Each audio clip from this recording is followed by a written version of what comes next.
that's it. We just want to win for our team. My goodness!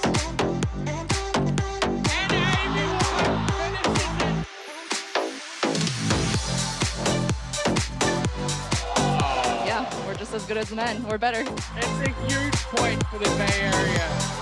Good chance that's the #1 highlight of the week.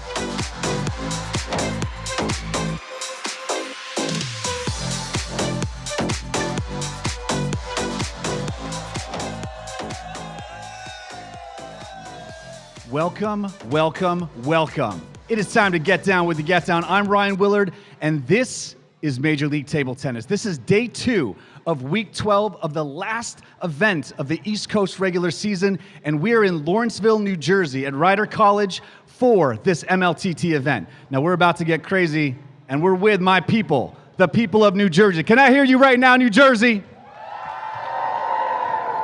That's what I'm talking about. So we're going to start things off and bring out our umpires. Our first umpire today, please welcome Walter Lamb. And he will be assisted by Jovana Najevic.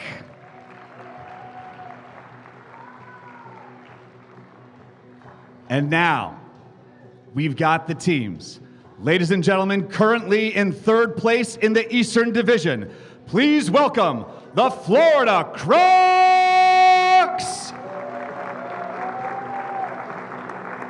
That is Daniel Gorak, Mark Duran, Ojo Analapo, Daniel Gonzalez, Matilda Ekholm, and Benjamin Brossier.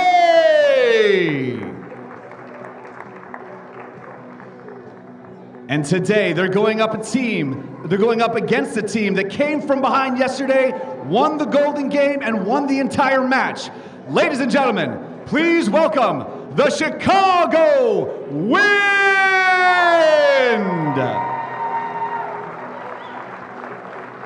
That is Damian Provost, Sasha Hanin, Alexander Kaku, Danielle Drama Pinto, Emily Tan, and Tim Wong.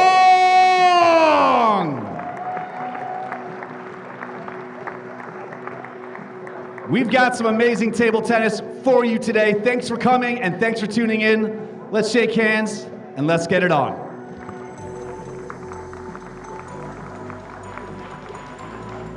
We've got Saturday night table tennis coming to you from Rider University. It's a windy day. The Chicago Wind coming off a big victory in the Golden Game last night against the best team in the league, the Carolina Gold Rush. And today, Chicago faces a desperate Florida squad.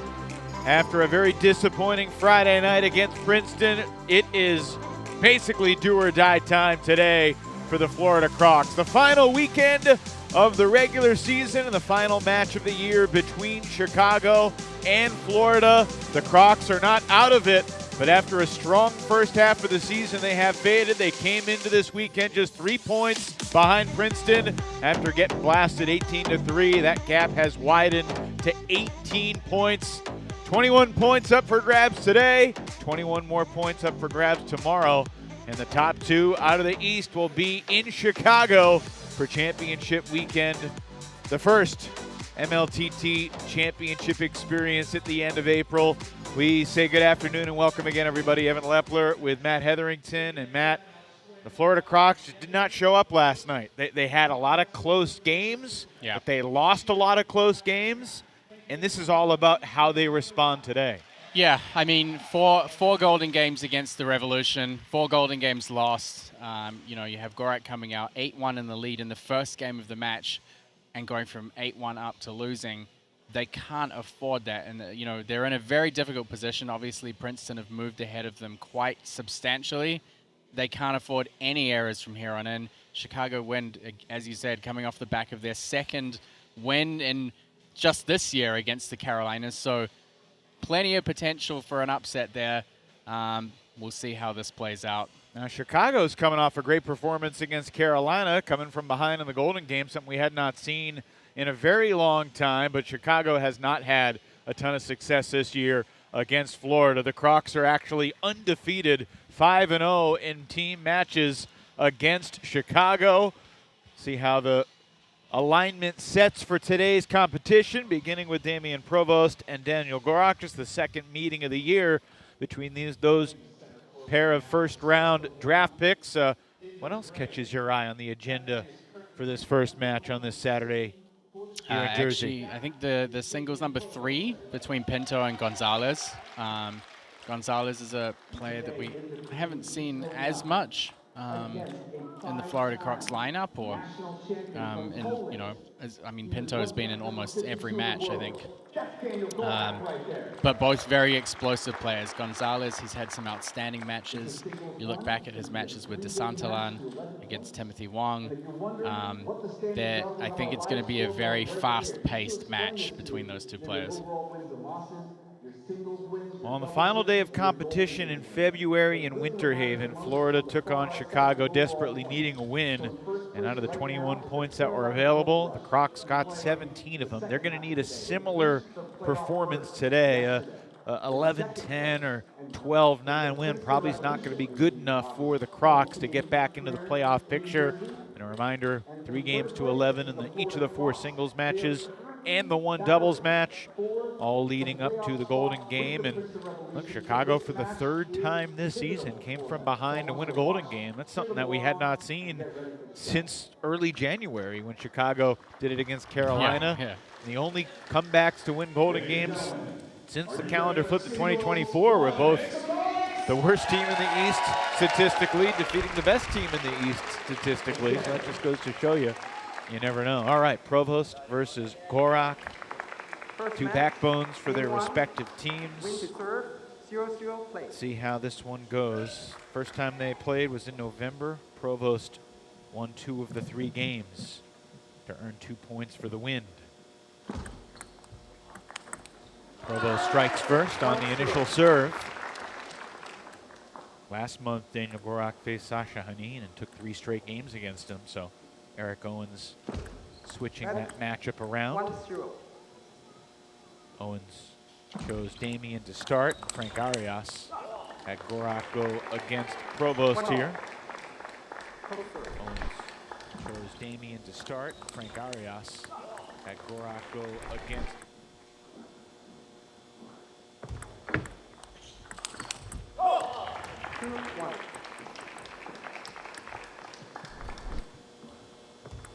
Damian Provost snuck the 3rd game against Enzo Angles yesterday, scoring the last 2 points to win 11-9, taking advantage of a couple of Enzo's mistakes.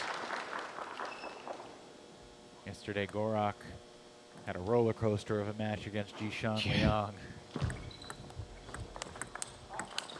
And that's the type of roller coaster that can leave you a little dizzy for a couple of days.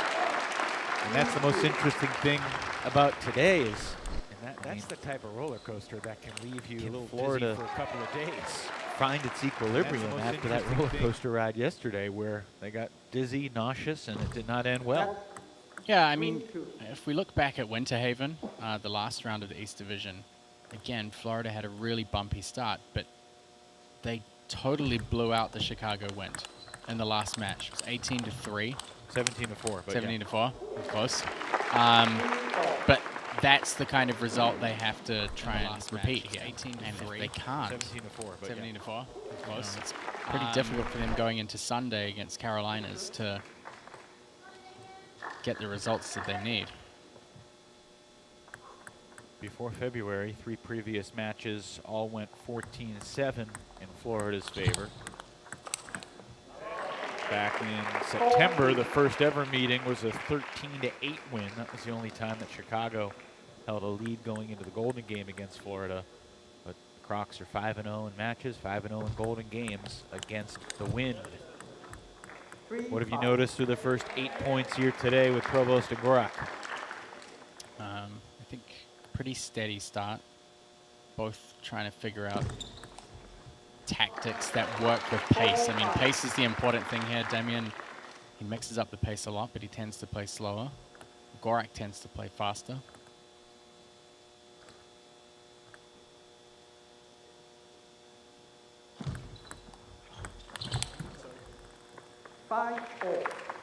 Pretty even start so far, though.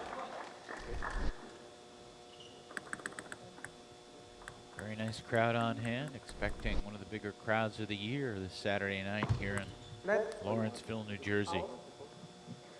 5-6. The fans certainly gave the Revolution a boost last night. Pinto will take on Florida at 7 o'clock. Provost looking solid out there. 7-5 now in this first game. Gorak missing the serve. It hit the net, but then went off the end in the last point. Gorak's got to be really careful about letting the ball drop too much.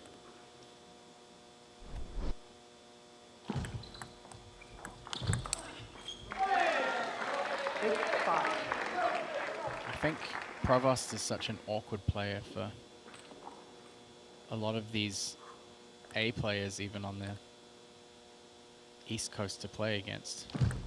Just the slow, steady pace. But also being left-handed as well. At the angles, there's like a slight curve on the ball when he hits with the forehand. You don't have as much arc on the ball, so it's not bouncing as high. It kind of dips a little bit more.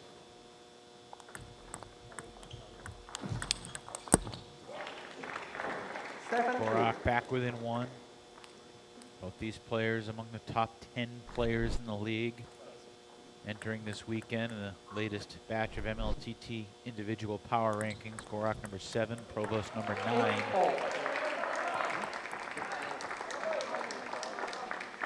Both have had real solid seasons overall. Provost has had great numbers in the Golden Game, in particular, 8 all.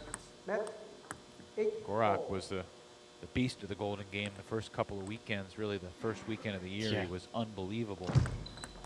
He has regressed to the mean a little bit since. Gorak, though, on a bit of a run to take a 9-8 lead. Interested to watch this Florida bench and see what kind of reaction and energy and vibe we get from them this afternoon.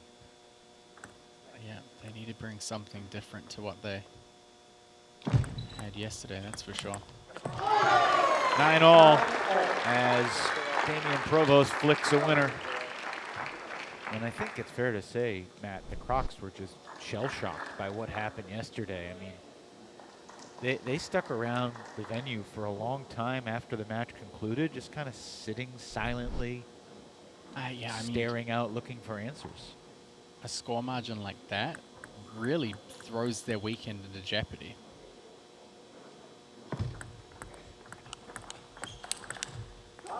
And 9 for Gorak.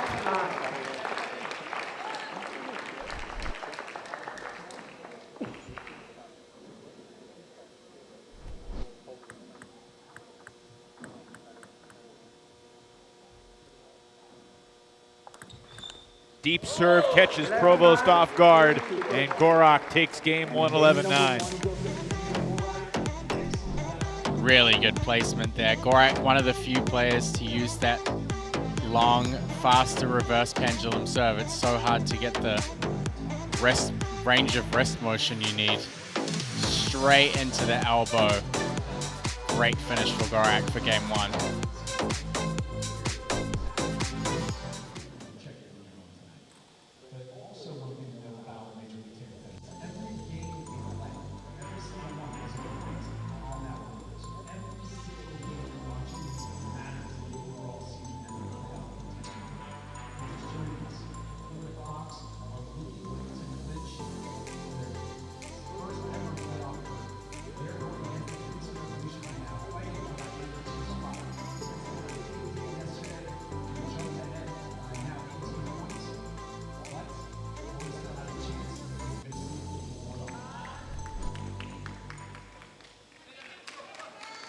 So game 1 goes to the guy that was drafted 2nd in the inaugural MLTT draft, Daniel Gorak out of Poland.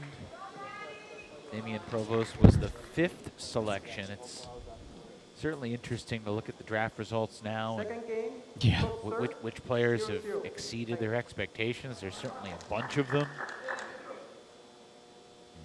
Koyo Kanemitsu is a 8th round selection. Sonera Silva, He's not a selection. He's an award winner this year. breakout player of the season, undrafted, and he's played great for 2 different teams as a free agent signee.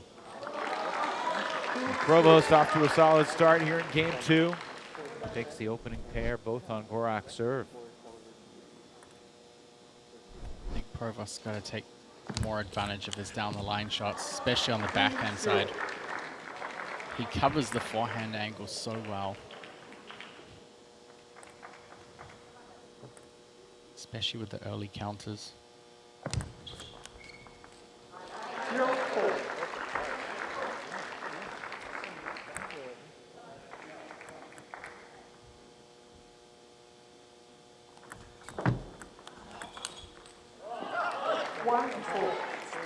So Gorak on the board.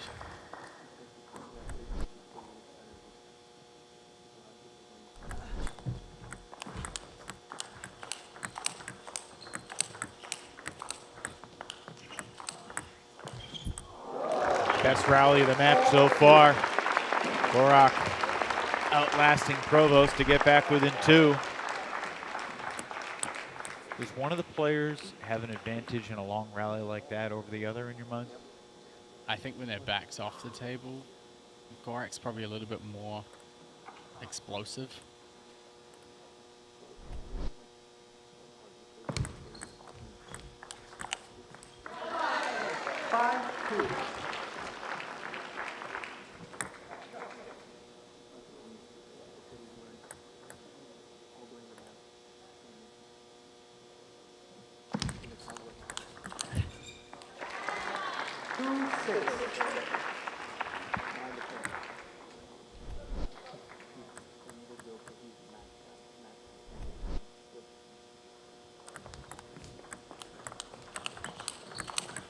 Great stuff from Daniel Gorak there.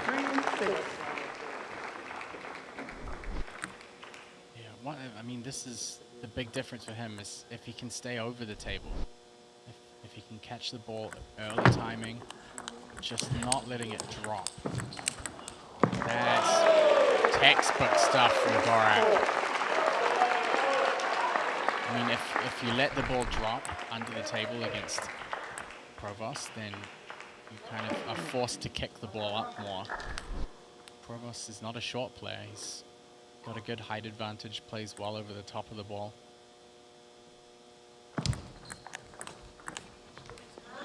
Yes, the backhand down the line from Provost. This is, for left-handers against right-handers, really important. Pressuring backhand down the line.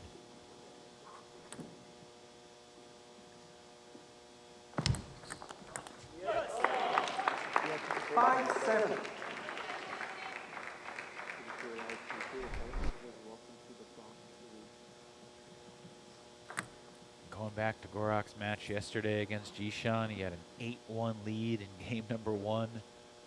And we're talking about, all right, what can Jishan do to gain some momentum?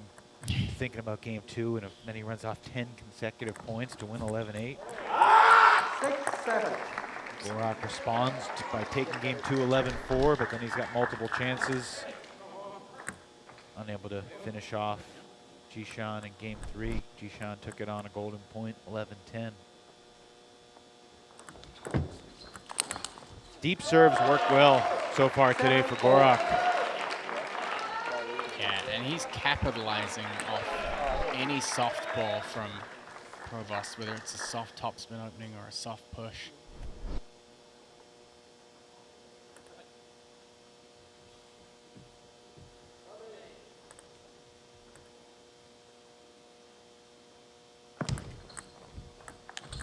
Nicely done by Damian Provost with a solid, firm fist pump as he retakes an 8-7 lead.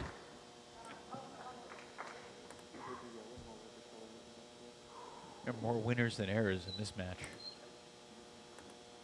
That's what the people like to see.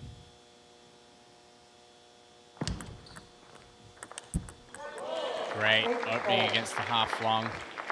Saw Gorak practicing that a lot this morning and before the match, picking up half long serves. Also practicing with Ecom to get the left-handed practice. He was very deliberate about preparing for a potential showdown with Damian Provost. Seems to be paying off for him. No question. It's a tad surprising that they've only played once before previously. In November, Gorak won the first game 11-9.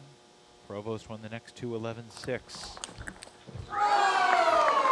Tied 9-all here in game 2.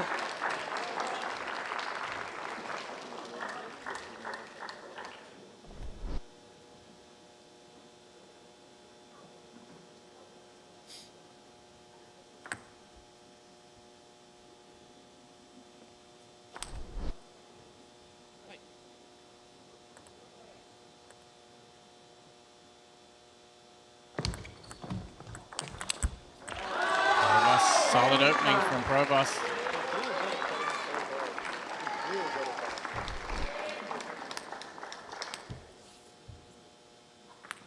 game point for Provost to even up this match at a game apiece. If he can't win it here, the serve will go back to Gorak. We're even, one game apiece. 11-9 for Gorak in game 1. 11-9 the other way for Damen Provost in game 2. High-level table tennis to get today started here in Lawrenceville, New Jersey. Florida and Chicago. Rubber game in the opening singles match coming up.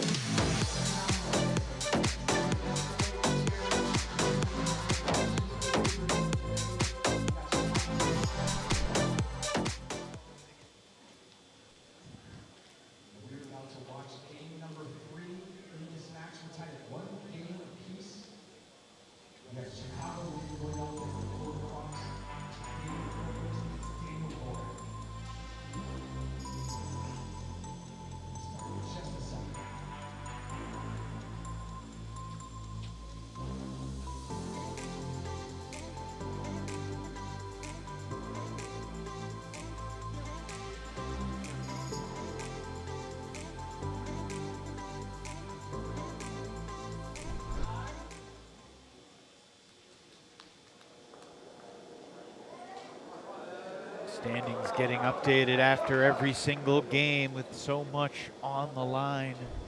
Florida started the day 18 points behind Princeton with only 42 points up for grabs. So that's a pretty significant deficit, Matt, especially because Florida is in the position of needing help from Carolina and Chicago.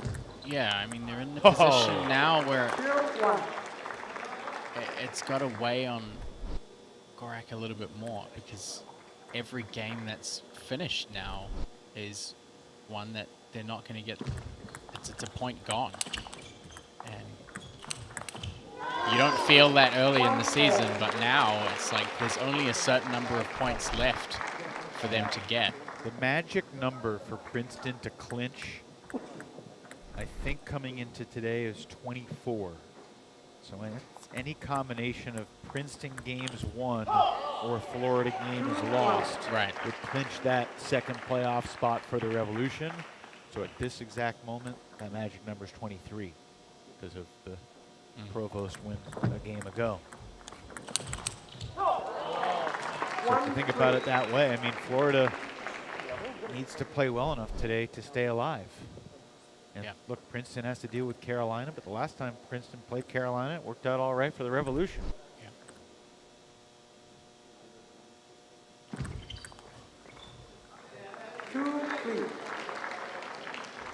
Did some interviews today with Roman Lawrence and Gonzalez from the Carolina Gold Rush talking about the season. And one of the things they said that they're proud of is even the matches that they've lost have been 12-9. They haven't lost 17 before all season long.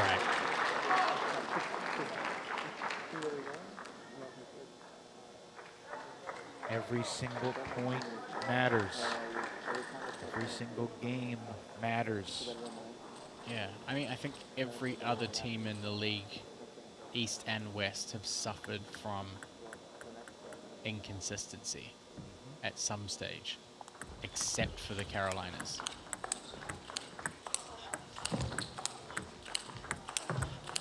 Now Gorak's stepping it up.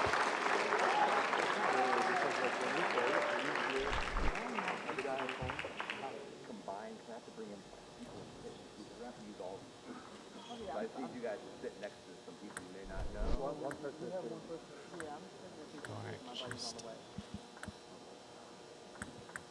looking to the sideline, a couple of spectators.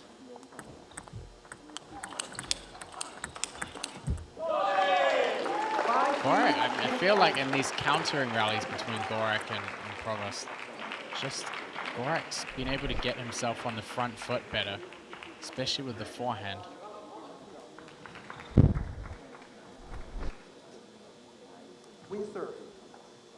Coming up in second singles, it's a match we have not seen all season.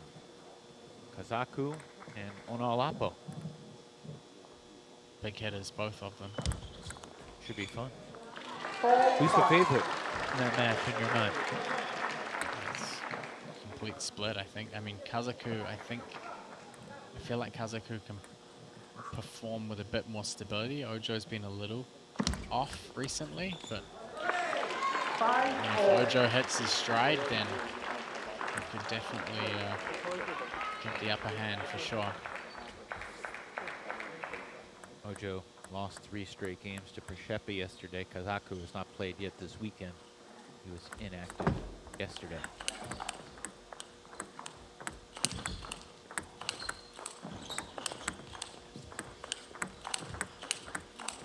Incredible table tennis. Provost continues to pummel away. Some great rallies between these two players. 5-6.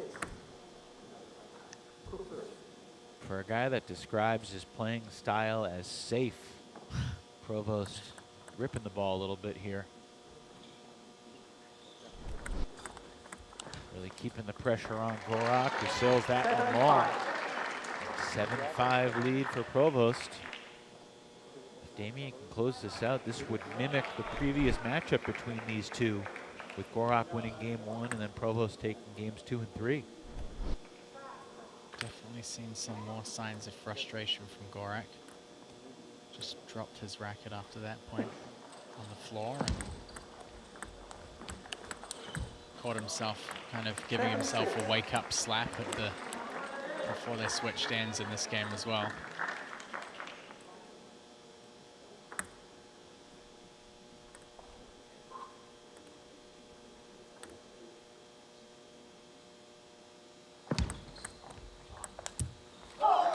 Almost missed the backhand opening.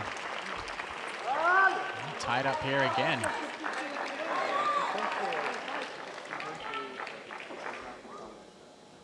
All the way through, this opening singles match has been tight.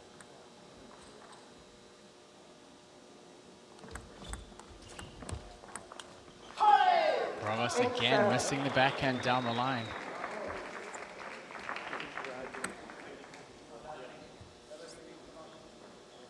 It's a steady stream of spectators really starting to fill out this area. It'll be interesting to see how things look for the 7 p.m. match with Princeton and Carolinas tonight.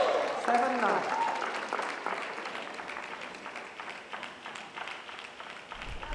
4 straight for Daniel Gorak since he dropped his paddle down 7-5.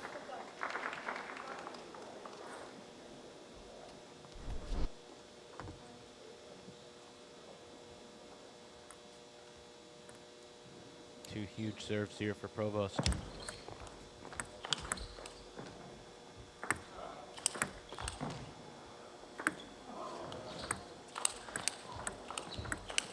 Are you kidding me?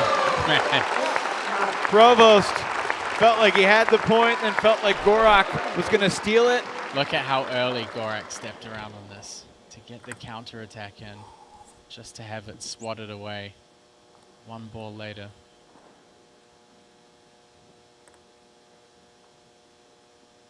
Just when it felt like Gorak was back in the point, back in control.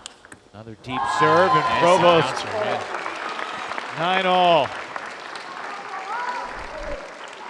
All 3 games in this match have been tied 9-9.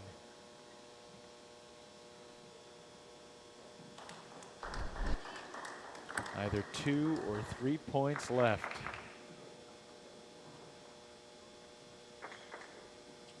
Each player has won 29 points exactly.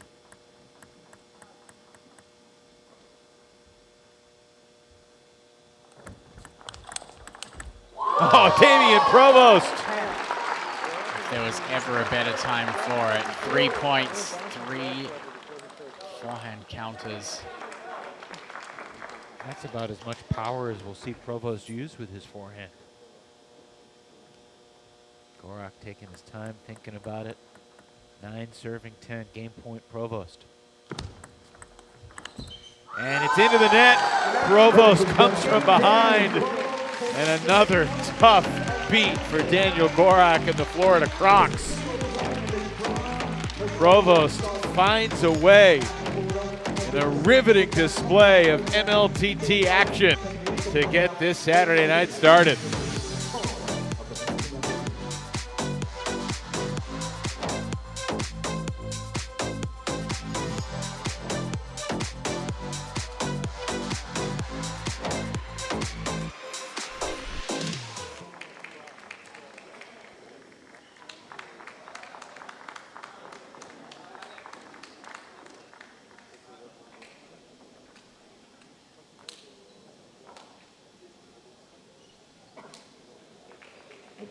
So Chicago takes the 2-1 lead after falling behind 1-0. The magic number for Princeton to clinch drops to 22. Keep tabs on that over the course of the evening. Damian Provost is going to slip that headset on. Damian, congratulations. Really entertaining match. 3 straight games, 11-9. Take us through what's going through your mind throughout the ups and downs, the peaks and valleys of that battle with Daniel. It's really a mixed feeling because he's a very smart player and I really enjoy playing this kind of players. But at the same time, I was very tense because I enjoy, but I know, okay, you enjoy, so it's good if you win. So I was a little bit more nervous. And I was leading the first set, I lost, then he came back. I was leading, he came back the second. I was like, oh no, again. And so it was really a roller coaster match. And I felt every time I was playing 2% less aggressive, I was really done. I had no chance to win any points. So it was really, the goal was pushing myself to do something, to be very aggressive, because if he has time, he's so smart. And I will never have time to reset, to adjust myself. So I think it was really the key, and for him as well. I got probably a little more lucky at the end. In the last game, obviously, you know, very close, but you made some pretty decisive moves towards the end. You'd had a lot of cross-court rallies with him playing from step around forehand. What was in your head deciding, let's get the ball down the line, let's get the ball out to the forehand? So it was in my mind the whole match. but you know, same when you're a little more tense, you play where you feel the best. Right. And at 9-7, you know, he came back and from the high ball, and I said, okay, like I need to change something. And if I don't do it, I have no chance to win any points. So it worked. You know, I could have missed them. It was on the table, so I got a little lucky probably, but I'm very happy it ended up like this. Damian, congrats. Thank you for your time. Thank you. Catch your breath. We'll see you in the doubles. Yeah. Thank you. Thanks, Damian. Provost and Tan versus Gorak and Ekholm in just a little bit, but first it's Onalapo and Kazaku. I like to think of these two guys as original members of MLTT, and that they were involved in the Ocho Day exhibition back in August, a month before the regular season even began. That was before the draft had even started. Oh, Ocho Onalapo showing what he's capable of with that swing. Yeah, I mean, this is the equivalent of both teams bringing out the muscle. Kazaku and Ojo Onalapo, big hitters off both wings. So much power in their shots. I think we're going to see a lot of short play in particular. Very risky playing half long to either player. Unless they can cut it really close to the edges of the table. Kazaku looking to work the angle out to the forehand. Obviously Ojo being left-handed.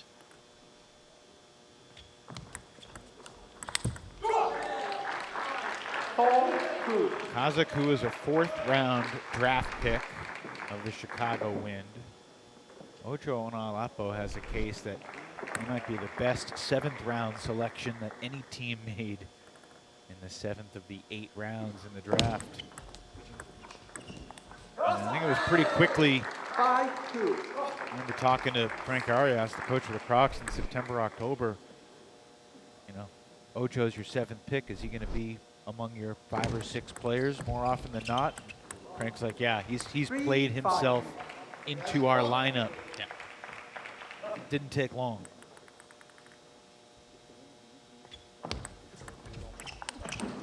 You know, Kaku has kind of bounced back and forth due to Chicago's missing pieces, with Hanin being out time, Provost missing a week, and he's played a lot in the AB slot. This weekend he's in the CD slot, so that meant he was out yesterday. And Onalapo has scored 3 straight to tie this thing up, 5 points apiece.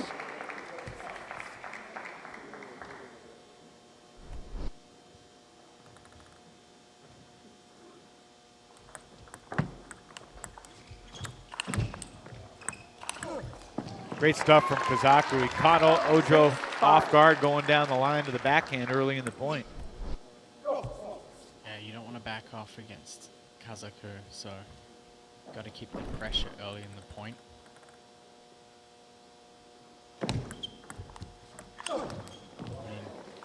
Went for it. Yeah, I mean, Hold it. he has such wild attacks. They're very explosive, but also it's very hard to know where the ball's going until the contact.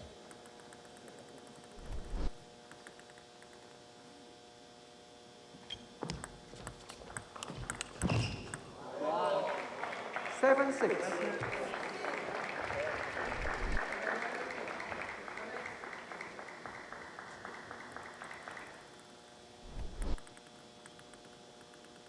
One run right now from Onalapo.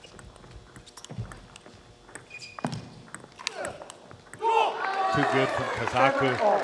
As you said earlier, when he gets Ojo clicked off the table, there's not much the Nigerian can do. Yeah, I mean, smart play from Kaku as well. He just guided the ball back over to the backhand corner. Set himself up with Ojo backed off the backhand corner. 7-all. A good serve 8-7 from the Romanian. The ironic thing, I mean, you have 2 players that play with so much power, but what will determine the victor in this match is when they choose to play soft. 7-9. You can't play fast and hard all the time. You know, almost no player in the world is capable of doing it, especially in a pretty even match.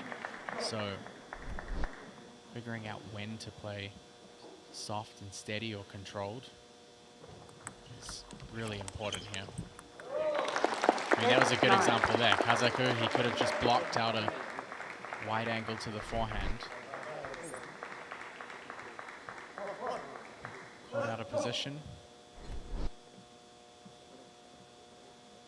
Ojo within 1. 10-8.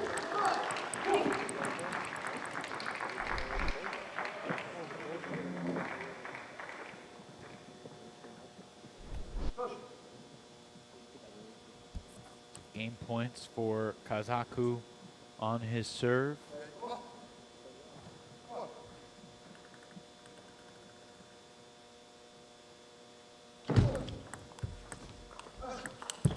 And game 1 goes to Alex Kaku. 11-8.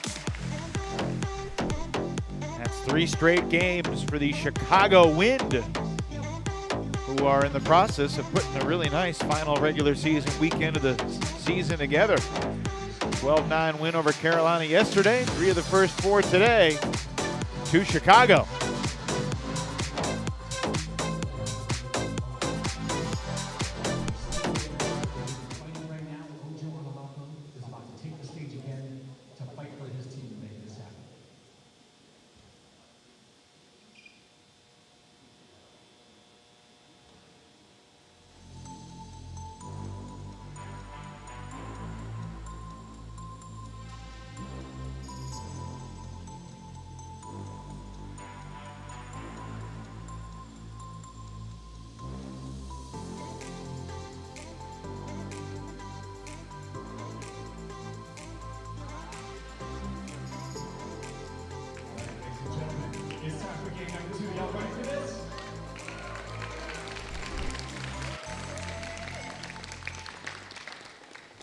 Hard to believe that this is Kazaku's first time facing Ojo in a singles match in MLTT. Win serve. He's played against Duran and Gorak. 0-0 play. And also Daniel Gonzalez and Michelle Levinsky in singles matches earlier this year in battles against the Crocs. Oh, that's nicely done by Onalapo, and Kazaku was a little too cautious and left the door open. Again, that's what Ojo can do. Yeah, they've kind of avoided each other by means of switching positions on the team.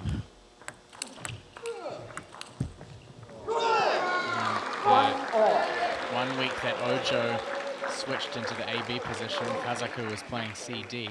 That was in week 3. Typically, Kazaku, the majority of the time, is played in the AB spot. Ojo has been in the CD.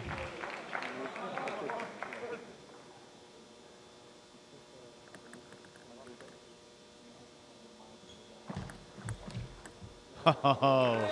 3-1. Ojo caught with his feet in cement there.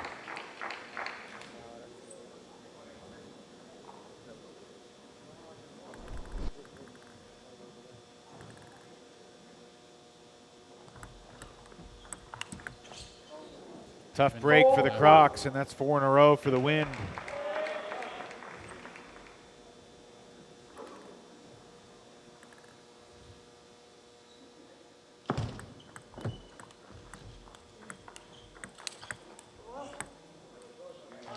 Kazaku gave up the table back quickly in that point. He kind of faded away right off the bat. Gotta keep the pressure on. You don't want to give Ojo any room to build confidence or start swinging more.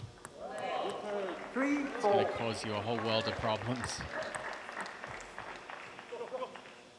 What makes this Ojo serve difficult to handle? It's very plain. A lot of the time there's not much rotation on it, but usually there's kind of just enough no spin that if you try and push the ball short, it will pop up. But enough backspin that it's problematic to try and flick.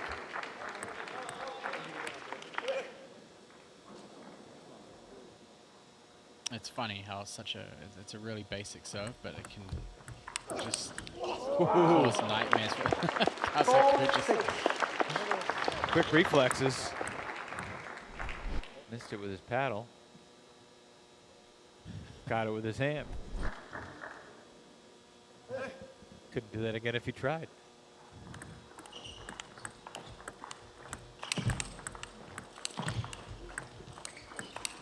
Kazaku looking for that inside-out angle. This is what I was talking about with Ojo starting to build confidence. I think we've seen him be the more aggressive player so far in the second game, especially on this comeback from Kazaku's great start.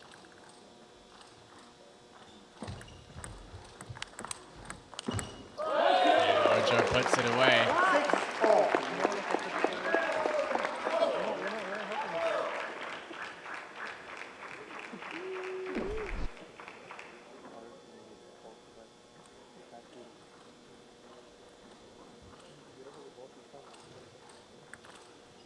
See how much Kazaku ends up backed off the table.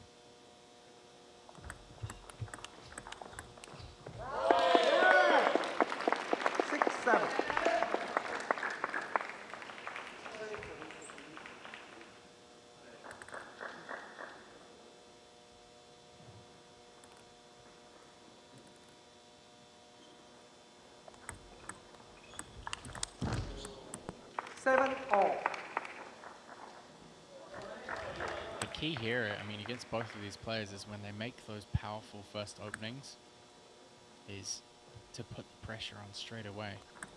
Don't back off and give them time to follow up. Because usually the next shot is more powerful than the first.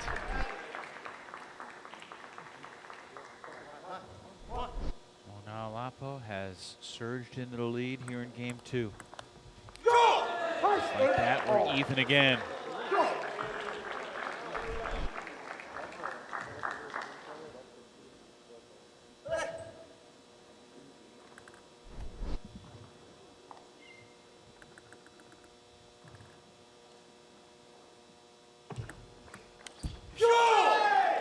9-8. Bit of a break there for Kazaku, winning straight off the serve. This time he did go half long.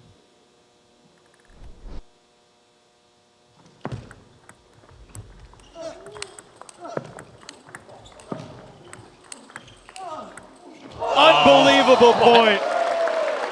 There's the double fist pump from Kazaku. What a backhand. What an initial return from Ojo. Kazaku was off balance from the start, but he hangs in it and takes a 10-8 lead. Look at the leg work that went into that from Kazaku on the backhand.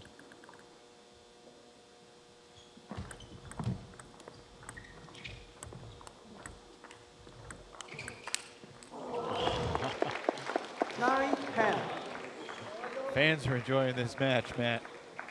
A lot of oohs and ahs. Kazaku threw in a little bit of a Duran action with the chop. Ojo trying to fight off another game point. Kazaku makes it 2 in a row. That's 5 straight games to start this team battle that have all been decided by 3 points or fewer.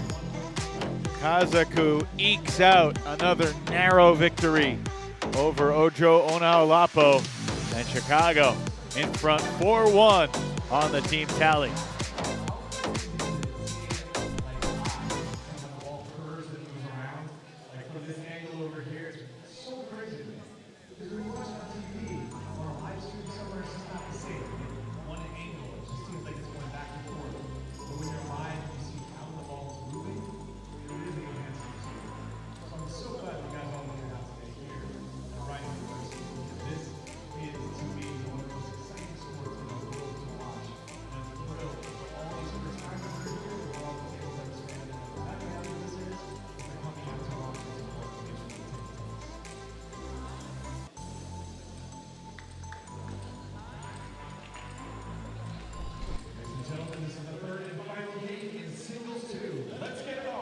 So the drama continues to build here in Lawrenceville, New Jersey. But unfortunately for the Florida Crocs, Matt, the story is basically the same as yesterday. In the close games, the Crocs continue to fall just short. And if the sense of urgency was large coming into this team match, the sirens are blaring right now in terms of Florida's desperation.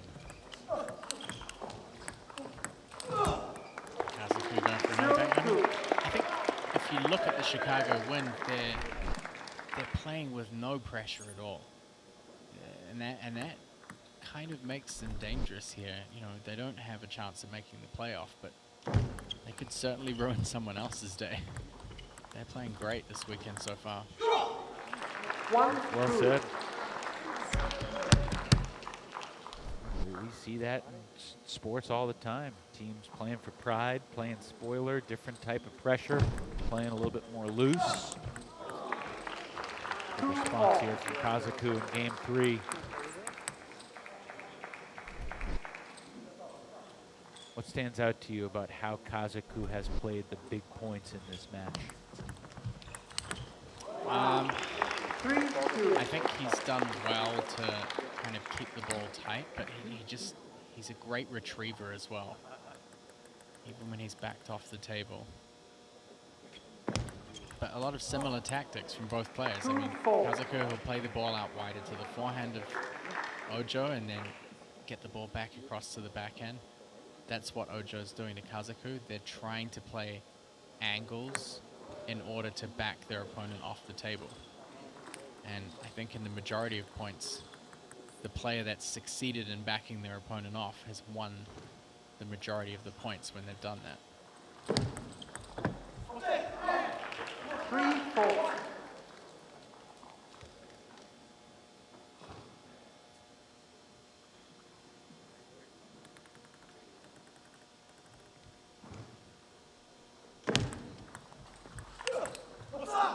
Nice catch by the umpire. Ivana Kejnovic with the quick hands. And Ojo saying something about maybe the ball toss. Does he have a point about Kazaku's ball toss, which is kind of going backwards away from the table a little bit? Yes, but it's always interesting to see players. I don't think Kazaku's serve has changed throughout the match, but when you get into a tight situation, then it's brought up. It's a lot of the time in a tight point in the game, and does it mentally help Ojo? I think probably it might hinder him a little bit if he's thinking about it now. And we'll switch sides with Kazaku leading 5-4.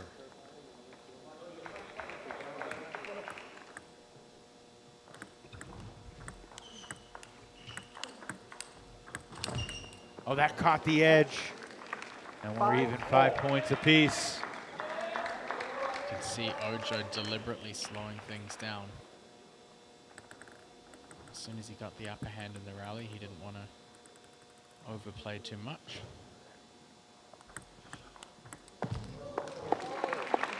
Five, 6.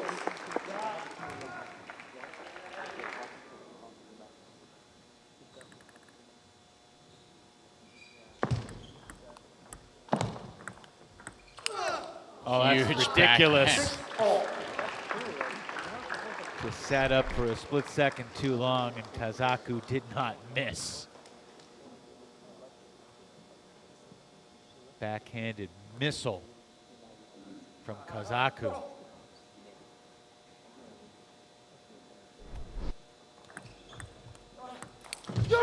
Very heavy spin pickup there from Kazaku. Probably a little bit shorter than Ojo was expecting. See that ball drop quickly with the top spin. Ojo over the table. Big swing winner. 7-all.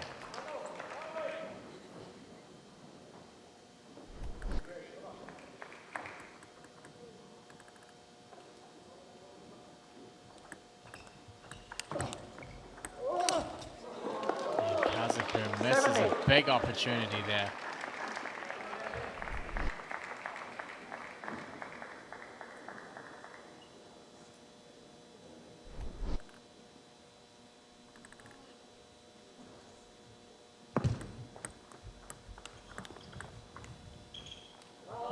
Ojo now a 2-point lead.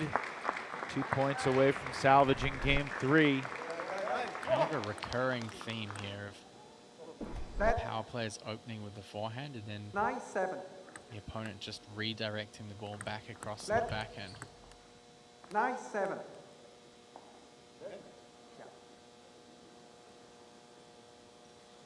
Umpire called a let. Didn't look like either player thought it was a let, but it obviously is now as they stop the point. And Ojo, 10-7. a quick point right there.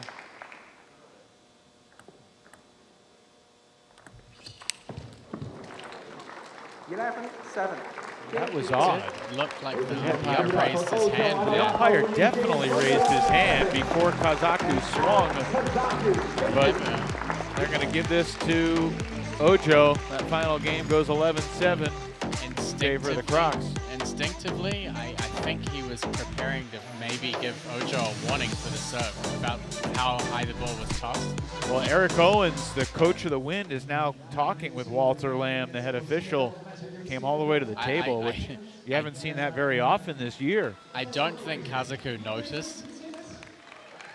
He seems quite oblivious to it, but definitely a hand went up there. Yeah, I don't know if we have a wide angle shot that we can go back to, but the umpire certainly raised his hand, much like he did the previous point. Again, Chicago, number one, they've been eliminated from playoff competition, and number two, there's the hand. Kazaku was not even looking, so. Yeah. Anyway. So 11-7 for Ojo, and Kazaku joins us now Alex, congrats on taking 2 out of 3. That was surprisingly the first time that you and Ojo have played a singles match this year. What was your mindset going into it? Thank you. I know most of my teammates didn't want to play against him, so I said I will choose to play against him because I never did this season. And it was tough. It's tough because he has strong forehand, not so very beautiful serves. The backhand serve especially is very much underswing, but you don't see it so much. And it's hard. I played okay, I'm happy. It was not bad. What are your main strategies if you come up against somebody that has a lot of power? I mean, both of you guys are big hitters. Some of the backhands you hit in that match were crazy. Yeah, this was, I think I played a little bit more backhand than him, and I tried to close the game a little bit more than he did with me. And it was okay. His backhand, he didn't use so much. Alex, congrats. We'll let you go, and we'll see you in the Golden Game. Thank you. So that's a 4-2 lead for Chicago, as Provost and Kaku earn 2 points apiece for their teams. And now Provost and Gorak back to the table alongside their mixed doubles partners. Gorak was just using his forearm to roll his rubber down. I was wondering what the sound was. Are you ready for the double match right now? Emily Tan certainly had a strong performance in the Golden Game yesterday against Carolina's Bastion DuPont. Match 3, Very game 1. impressive effort from her. Win serve. Neither of these doubles teams won a game yesterday. Carolina swept Florida in doubles. Excuse me. Carolina swept Chicago in doubles. Princeton swept Florida in doubles. So these are 2 doubles teams that are very eager to get on the board. We see Chicago switching up the combination again. 1-all. And they played with Sashi yesterday, right, in the doubles. I would say Chicago's probably switched their doubles combination more than any other team this season.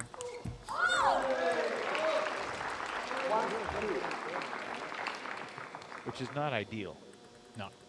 We want to have that continuity, so you build the chemistry, the flow, the rhythm. Yeah, the teams that we've seen that have played with each other for longer have certainly performed better as the season has gone on.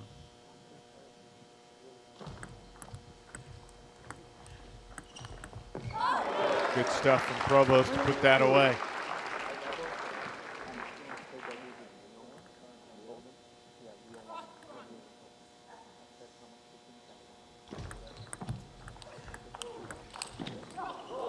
Gets the counter in. Provost ends up on the floor. It's a good pickup from Emily Tan on that ball. But Ekholm got on top of that.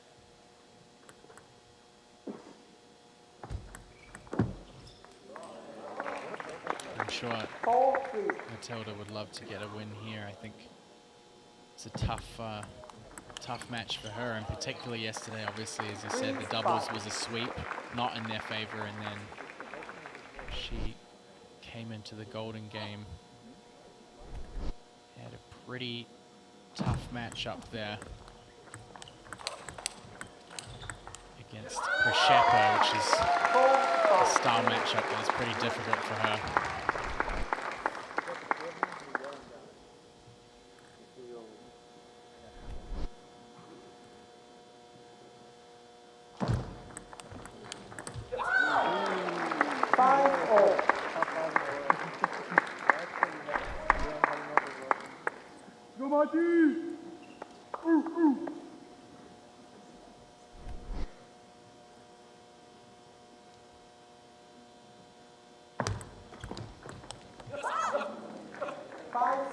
Take it on, take it on.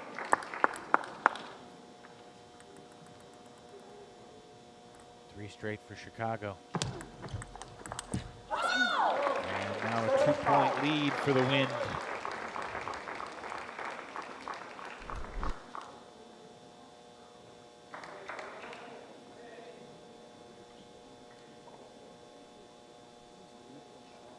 Provost continuing his efforts from the singles here in the doubles, really putting the pressure on Gorak.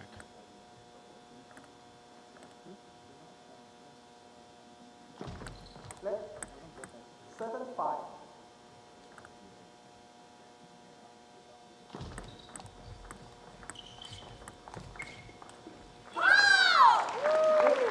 Again, you see in that situation when Gorak lets the ball drop almost below the table height, it's tough to control the trajectory on it. What a shot from Ekom. Just twisted a racket completely over the top of the ball there. Big serve, Dan.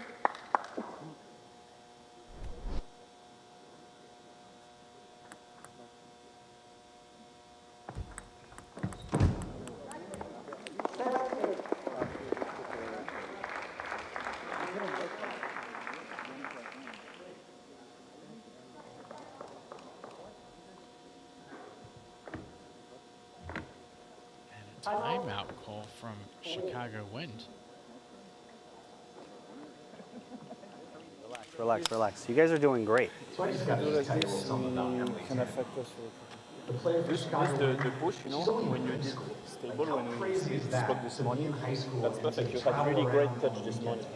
So don't try to do too much, like stay grounded, stay strong. Fit in the ground. Matilda's not going to do anything dangerous to Damen, so you don't have to overplay. When you do it, No. yeah. She's been pivotal in this match today, but also yesterday. She Control her. came through in the clutch in the golden game. If you get the opportunity to attack, every time you attack to Matilda's middle, she has had no answer. But if we don't feed them too much because we are not leading, we are dominating. It's even more important. Focus only at his hand when you try to do. Focus on the receiver. On the flat one, he never puts so much speed. I mean, you'll see it if it's dead, okay? And then just touch All right, it. we're back. Just try to Let's go. Yeah. Then I play. Matilda is not playing fast. So I will. Relax. It's almost as if Damien just wanted a timeout to relace his Let me hear that shoelaces. again. You guys ready for this to come back right There's now?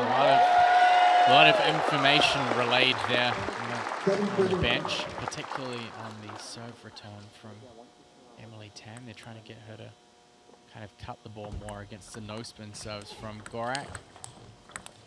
And she does, and it did set up quite well, but not able to capitalize. It was a good serve return. Provost got the counter.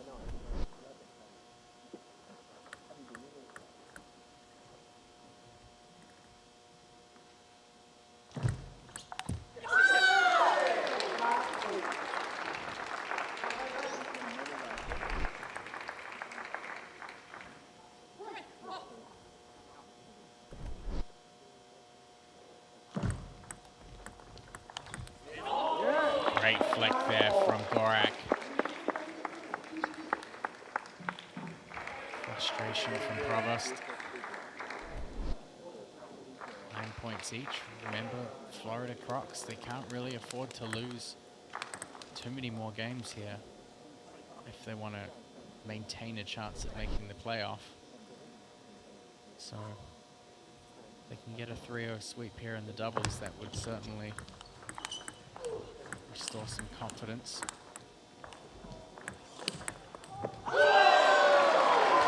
$10-9 for the Wind as Emily Tan unleashes a roar. One more serve for Ekholm, facing a game point.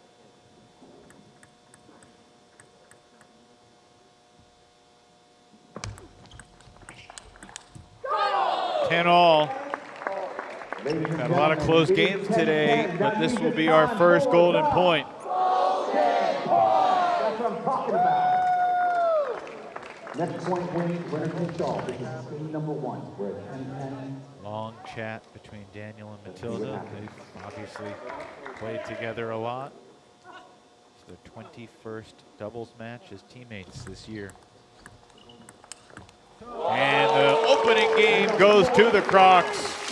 as Gorak and Ekholm find a way and take it 11-10.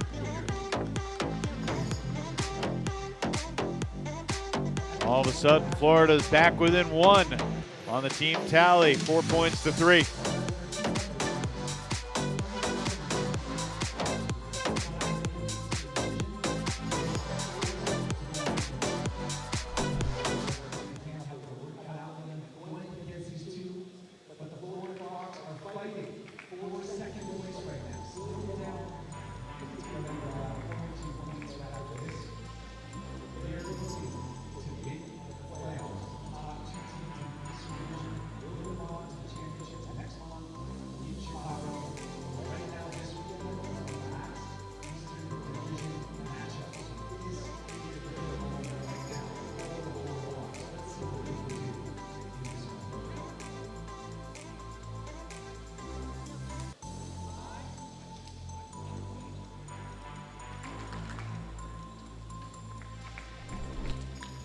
Very exciting opening game in the doubles. Really, every game we've seen so far has been exciting.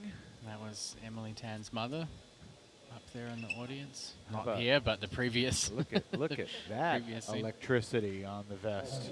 We're ready for game number 2 right now for doubles.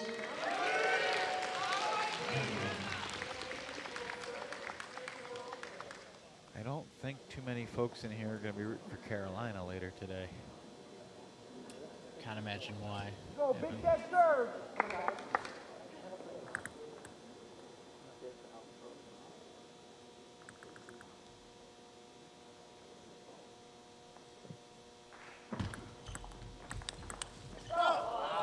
Game 2 underway. Florida strikes first.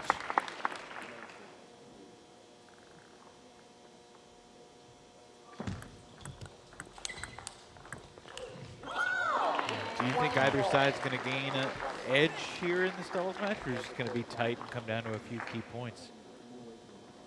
I think it's going to be pretty tight. I don't see either team really outperforming the other. It's a pretty gritty match.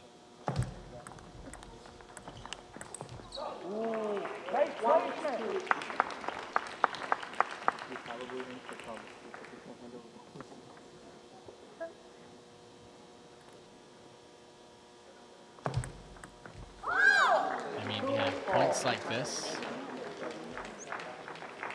it's kind of, there are not very many good-looking points. There's a lot of tactical, strong placements. And this is one of the things that it's like can be very hard to appreciate in table tennis. It's hard for people to appreciate how a short rally is constructed. You know, if you see somebody serve and push deep right into the corner and get a perfect placement, for someone who hasn't seen table tennis before, all they see is a serve and a return and then the point's over. So I think we're going to see a lot of points like that.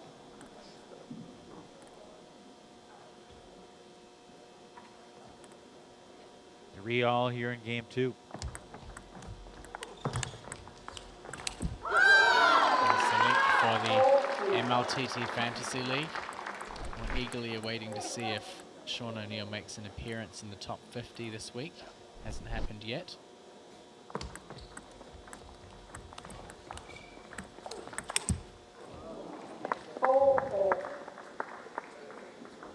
He's been an Olympian twice. He's the Olympics commentator now for NBC. He's the MLTT analyst. He's the Hall of Famer, national champion. Fantasy table tennis does not seem to be his forte, No. however.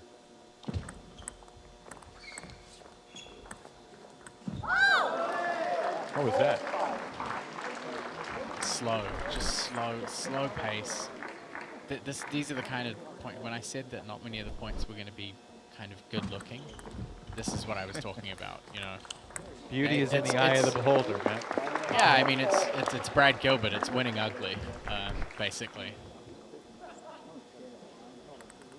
It's a mental battle and a tactical battle, and basically whatever it takes to get one team over the line. Listened to a podcast, Andy Roddick and Brad Gilbert this past week talked about Winning Ugly. It's a great, brilliant book. Yeah? Yeah.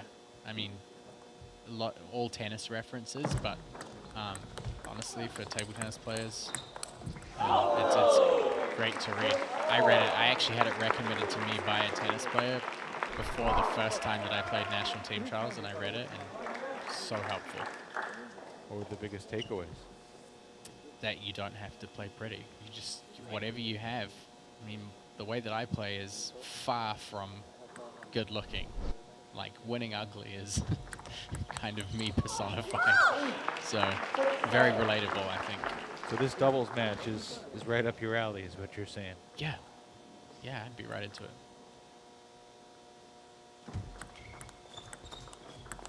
What are the types of things you do to try to win ugly? I mean, a lot of it's unorthodox shots, or, you know, in table tennis, it's big rallies look great. Impressive shots look great. But that's not how the majority of points are won. It is the majority of points that are appreciated. But, I mean, you know, this is the issue with having a small ball, not being able to see rotation. There's a little bit of a gap between what mainstream spectators can understand, I guess, about the sport. Well, that was a good looking point from Damian Provost. Big backhand down the line.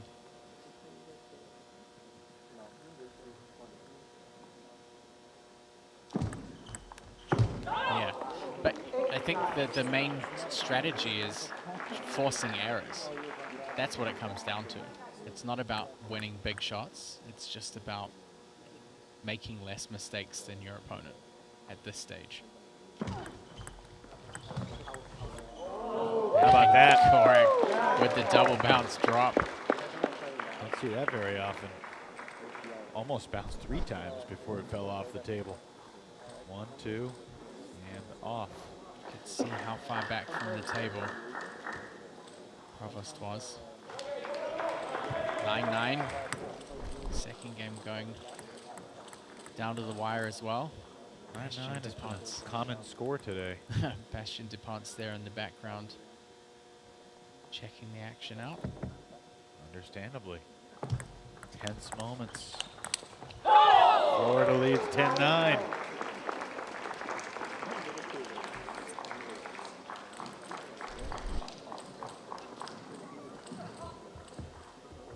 Great backhand from Ekholm there. Crocs did not win a single match yesterday. They're 0 for 2 today. 1 point away from winning a match here, but for the second straight game, golden point. Right now. Let's go, baby. Are you guys ready for the golden point?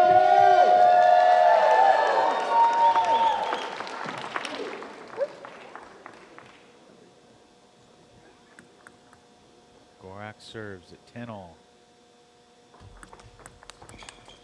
And a Chicago victory coming from behind in game 2. Aggressive return from Provost.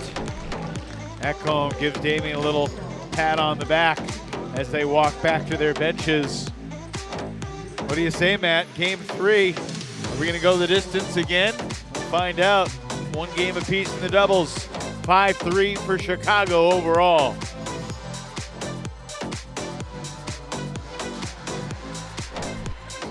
anybody here a fan, particularly of the Florida Crocs? Can you make some noise if you love the Florida Crocs? Got some Crocs fans? Is anybody here a fan of the Chicago Winds? Okay, I like that. Is anyone come from Chicago? Okay, I was going to give you a t-shirt. That's okay. We like fans from all over.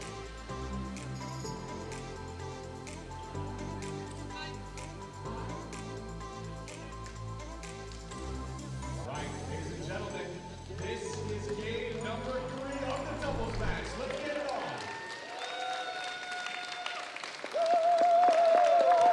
atmosphere here inside the Alumni Gymnasium on the campus of Rider University. We are one game apiece here in the doubles. 11-10 for Florida in game one, 11-10 for Chicago in game two. I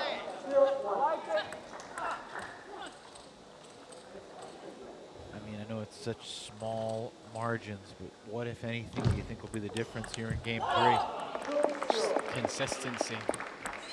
Consistency. I mean, both teams know that their opposition team is making it as difficult as possible for them. There's so much going on. There's a lot of short balls, a lot of pressure into the corners with the longer shots, and then just steadiness. And you can see, like, both teams just trying a lot of different things to gain some advantage.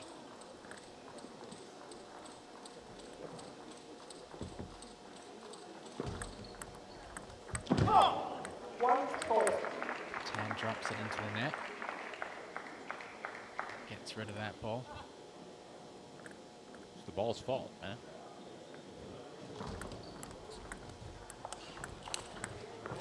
Damian Provost falling down on that forehand winner.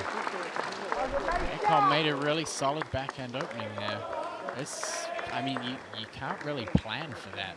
It's not what you'd expect from Provost at all.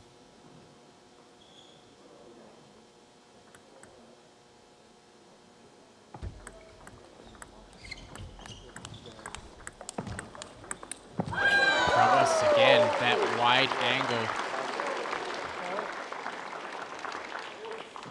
Out to Gorak's backhand. Not Gorak's forehand, Ekholm's backhand.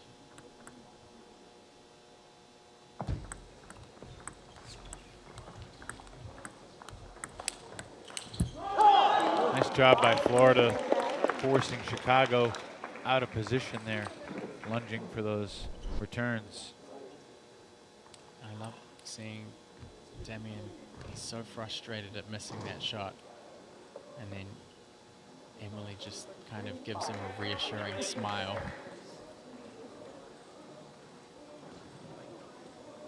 Go, big attack! Only a 22-year age difference between those Chicago partners.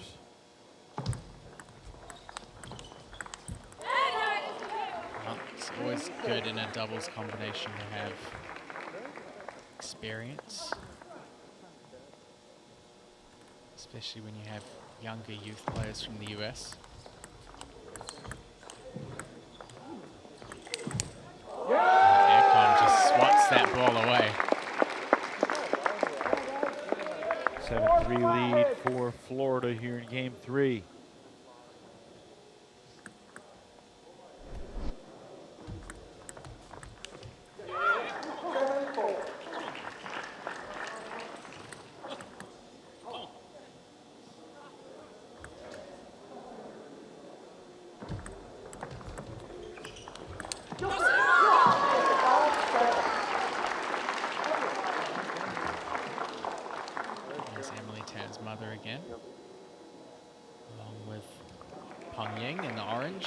She's a coach here in the Princeton area, and her daughter Faith Hu is US national youth team on a couple of occasions.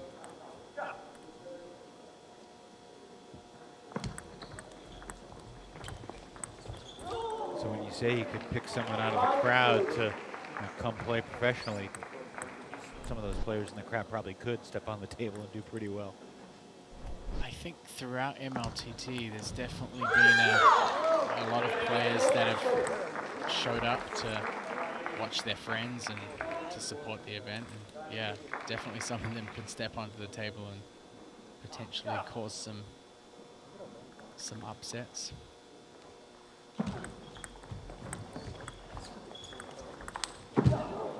And missed it. It's a big miss. 7-8-7. 9-6. Yeah, Provost, he had kind of had the shot in his hand in the last point too.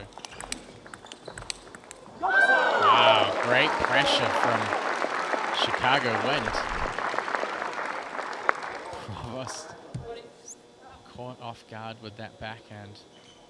Go, my Emily dude. Tan really did him a big favor there by pressing the attack right into the elbow of Gorak.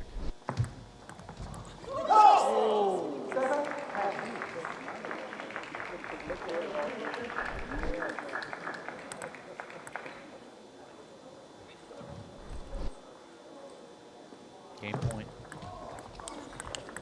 And Florida able to finish it and take 2 out of 3. It's the first match victory for the Crocs this weekend. And much needed response from Gorak and Ekholm.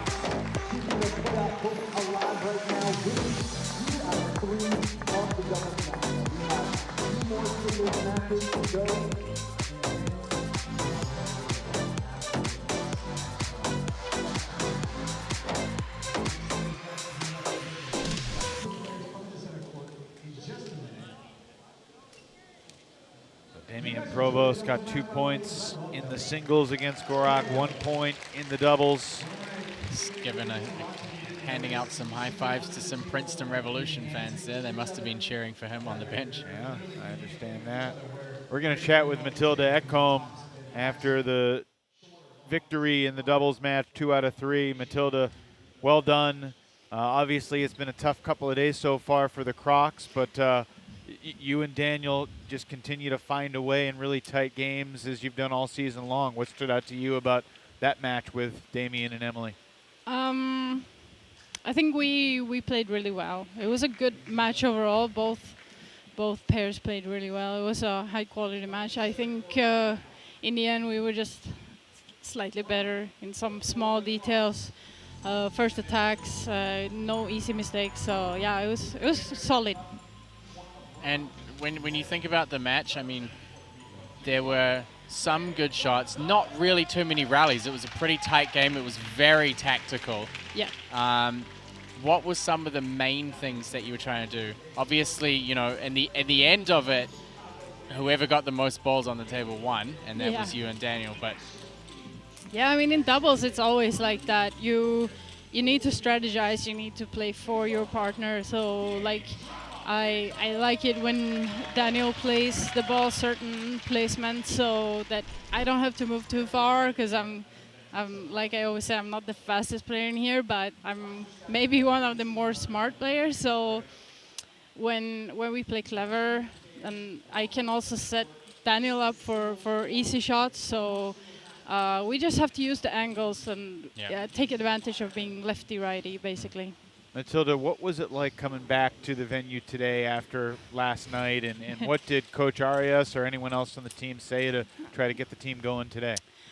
I mean, it was tough, of course, yesterday, but we're all really happy to be here, and we're having a lot of fun and had a lot of fun throughout the season. So we're just like, of course, we want to show the crowd good performance, even if it's going to be tough for us to make the playoffs. But it's still fun to play, so I'm grateful to be here. Well said. Thanks for the perspective, Matilda. We'll see you in the Golden Game. Thank you. Thank you. All right, back to singles. The first meeting of the season in a singles match between Daniele Pinto and Daniel Gonzalez. That picture of Dan Gonzalez, the only time all year I've seen Gonzalez wearing his sleeves, covering his arms, his biceps. He's affectionately been called Guns Gonzalez. The sun is out, the guns are out, and Daniel ready to battle Daniele. What do you like here, Daniel or Daniele? This is another tough one to call. I mean, Gonzalez is quick. He's really quick. He's really quick and he's really aggressive. I think it kind of comes down to, like I said yesterday, finding Pinto's backhand. Once you get into a rally, if Pinto keeps playing forehands, we've seen it already. He can take on a lot of players in the B spot, plenty of players in the C and D spot, and come out positive. So finding the backhand is the name of the game. Gonzalez found it, but Pinto got back on the forehand again.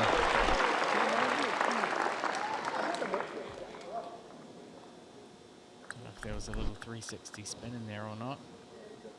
It's way out of position on that backhand ball. How about that? Gigantic swings from Pinto. You hear the grunts, and yet final shot sails wide, and Gonzalez back even, 2 points apiece.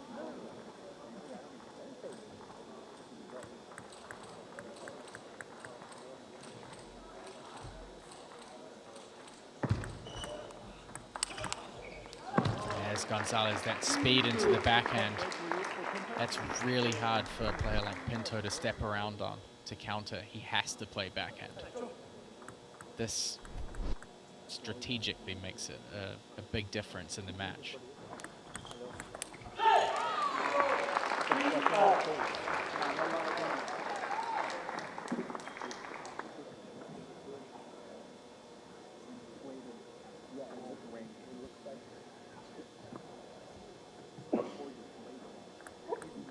Daniele in yesterday's match won 2 out of 3 games against Bastien Dupont. One of the wildest matches of the year. All 3 games going to Golden Point. Daniele won the first and second games, 11-10. Bastien took the third.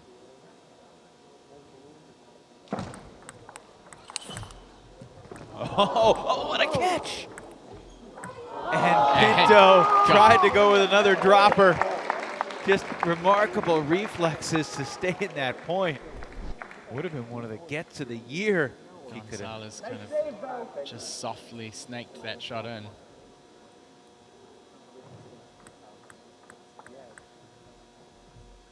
Just enough deviation to make life difficult. There's the backhand.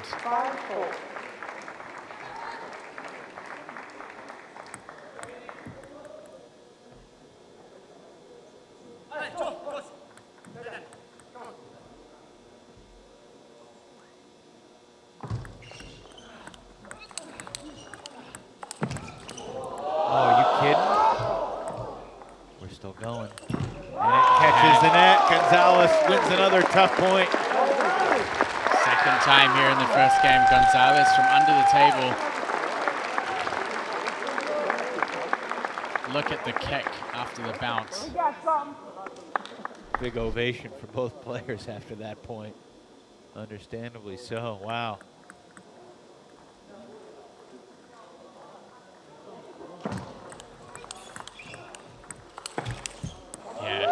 See the tactics coming in here from Gonzalez. He feeds the ball out to Daniele's forehand, lets him play with pace, and then uses that pace to get the ball quickly to his backhand. And then once he gets the softer backhand, it's in with the forehand attack from Gonzalez.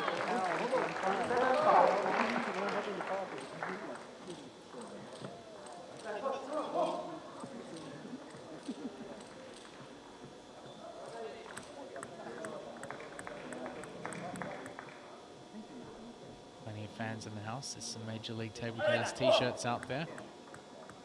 Right alongside Commissioner Jeremy Hanin. Flint Lane and his wife Kathy. Pinto's back within 1.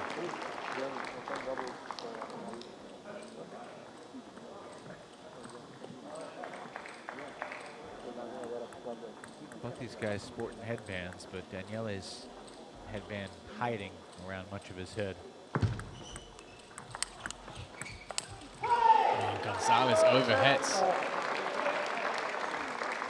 We're even 7-all in this opening game. Third singles match. Florida taking 2 out of 3 points in the doubles. Has the Crocs back within 1. And the kick serve from Pinto pays dividends.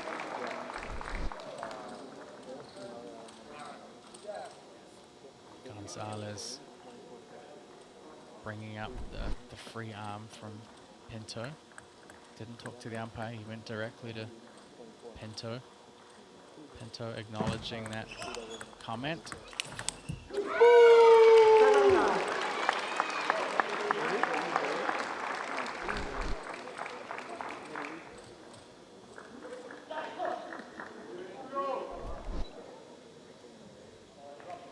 Strong comeback from Daniele.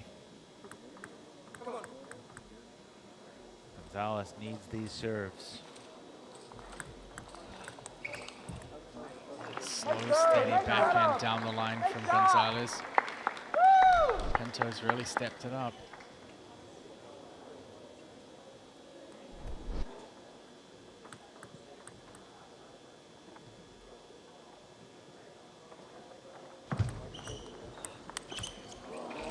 Gonzalez picks up a couple of points there off the serve. Again, fast attacks into the backhand of Pinto. 9-all.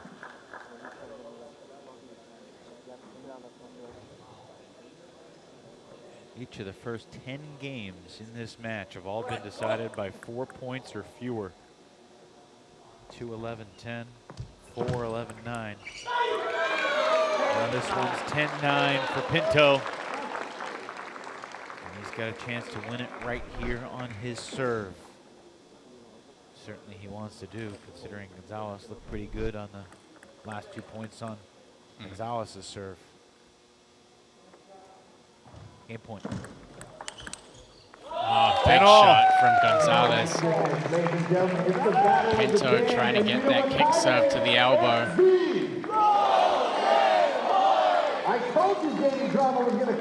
This topspin kick on the ball, it can be really hard to play a big shot. So Gonzalez made some great adjustments there.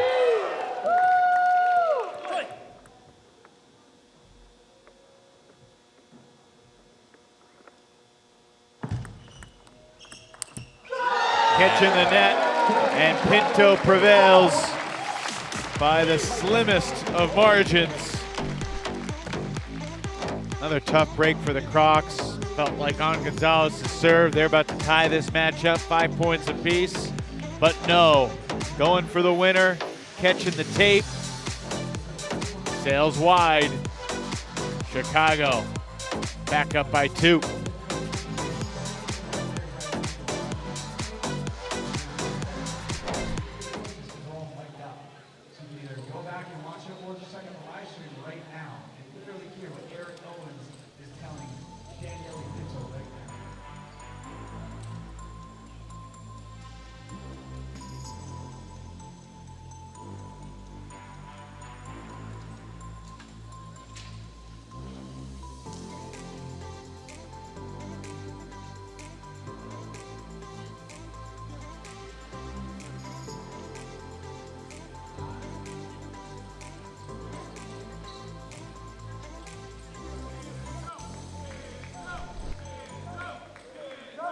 So Daniele is having one wild weekend. He's 3-1 in singles games. He's played 4 golden points. Every single game he's played so far, Matt, has gone the distance. For the season now, Daniele is sitting at 28-15 in singles, and this is after he started 1-5. So he's 27-10 since the slow start to the season. It's really been a revelation for Chicago.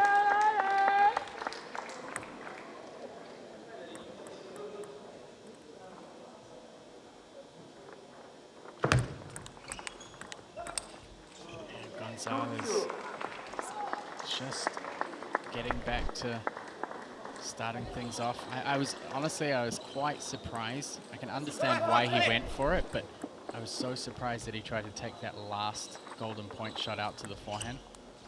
He had such great success playing into Pinto's backhand. And, you know, Pinto hasn't been stepping around. The speed that Gonzalez is playing into the backhand has just prevented him from playing forehand off that side of the table.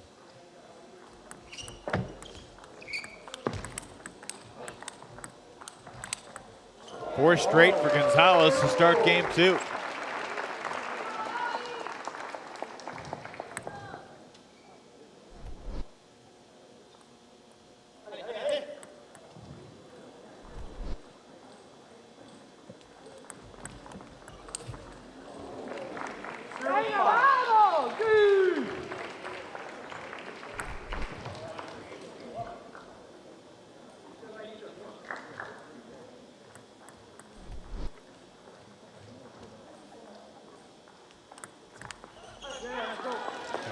Gonzalez keeping it simple on the serve return. Pinto having some good results with the serve throughout this match.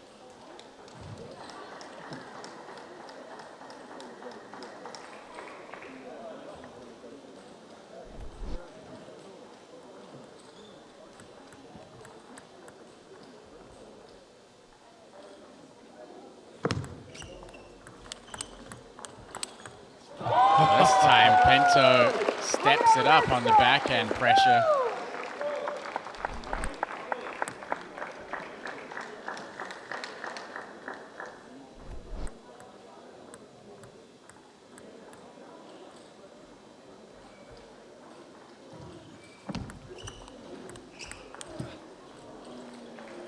Good fist pump from Gonzalez. Yeah, there was, but looking at the Crocs bench, and I'm just not seeing much from them. Again. Yeah, it's a little strange. Oh! That did it.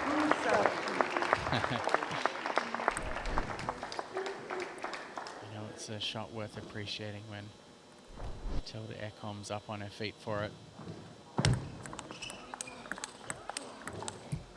You can see Gonzalez not overplaying the forehand. He's just trying to kind of catapult the ball back, use the incoming pace, redirect the ball.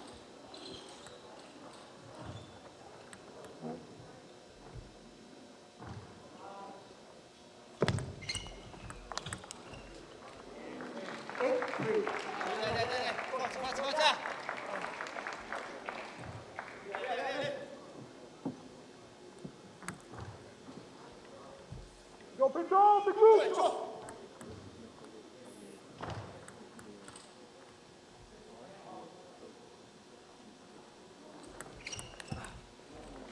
Right now, Gonzalez is really got himself in a good position here in the second game. I'm sure given how well he's played here in the second, he'll be kicking himself even more about that golden point right in the first. Wow, Pinto. This time he has time, steps around. This is a I don't want to play a long point here type shot. Win it or lose it on that swing.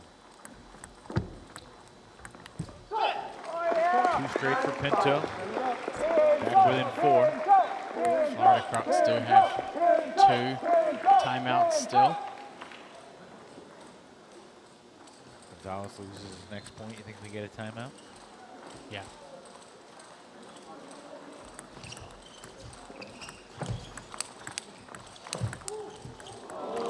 We'll never know. Probably better that way.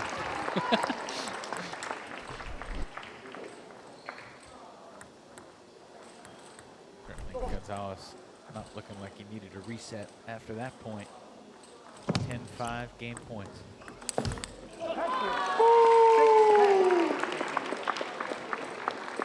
Pinto, any forehand that he makes contact with is always really solid.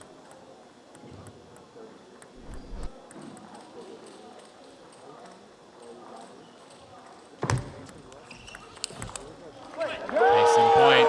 Now 4 of the last 5 points for Pinto. Looking over at Frank Arias. He's sitting still, stoic. Pinto trying to fight off another game point. And he will. That's gotta be a timeout. Arias standing up, looking at Gonzalez and taking the timeout. It was 9-3 in favor of Gonzalez, and now it's 10-8 as we listen in to Frank Arias and Daniel Gonzalez. 6 veces le ha sacado corto ese invertido al Subaca y ha cogido los puntos tú. No tengo más nada que decir. ¿De acuerdo? Si no llegara ahí y llega al Golden Game, cuando tú has esperado el tiempo para recibir, él está ya moviéndose y entonces que tú decides dónde la va a tirar, te ha funcionado. ¿De acuerdo? Listo. Vamos a ganar este punto. Con 6 veces que has sacado ahí, tú has ganado el punto. Vamos, vamos. championships in April. But let's see if Daniel Gonzalez can help the Florida Crocs fight to get back in. Still game points here for Gonzalez. Yes, he can! Can he do it? Yes, he can! Hands up! Hands up! Hands up! Hands up! Hands up! Some fans cheering for Daniele Pinto to continue his comeback. It's kind of a conflicting sideline there. Half of them are cheering for Pinto, half of them want Gonzalez to win. Into the net, and Gonzalez takes game 2. To the delight of Gonzalez fantasy team owner Matt Hetherington. Daniels on the board here in Lawrenceville. I know Sean O'Neill will be at home happy with that one also.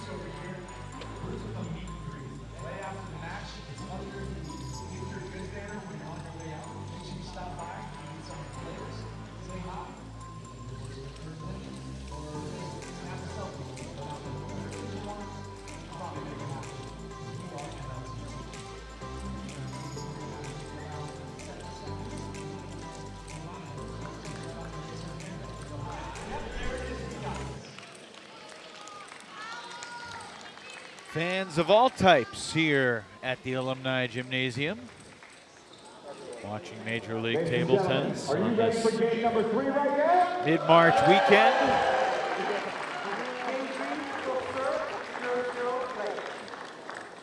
East Division Table Tennis version of March Madness here in Jersey. Gonzalez serves to start game 3.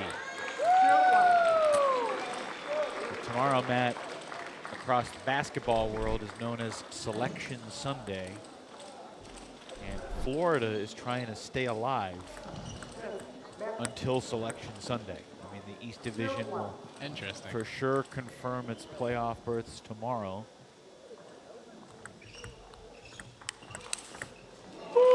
Pinto with a big swing there, and he's got up a couple straight points to start game 2. Interestingly enough, this is the exact play that Gonzalez was going to try and make at Golden Point in the first game. So maybe that can confirm for him that even if the ball had gone on, it might not have worked.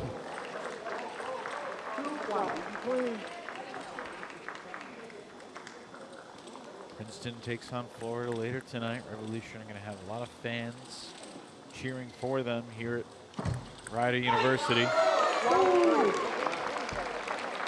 By the way, I was walking through the Rider University Sports Hall of Fame earlier today, and I realized that Digger Phelps attended Rider.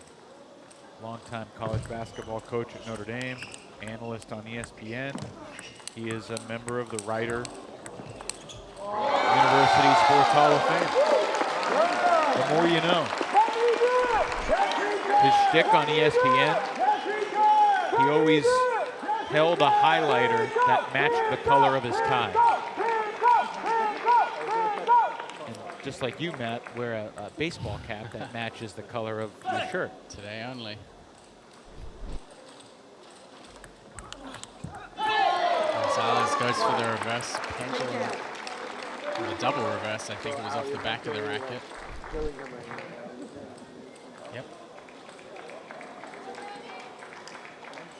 I mean, obviously every point here is just massive for Florida. They need to keep the pressure on Princeton. At this exact moment, Princeton needs to score 19 points today and tomorrow combined to clinch a playoff spot. And the magic number is down to 19 as of right now. Well, if Florida win every single point from here on in as well. Yeah, it's...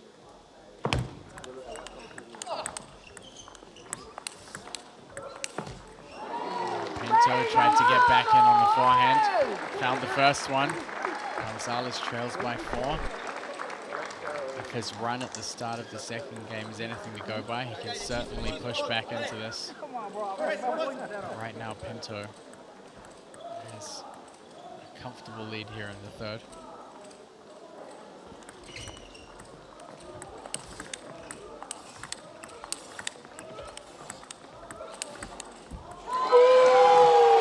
Good stuff from Pinto. Pinto just hanging on the forehand. I think Gonzalez gave him a little bit too much breathing room there in that point.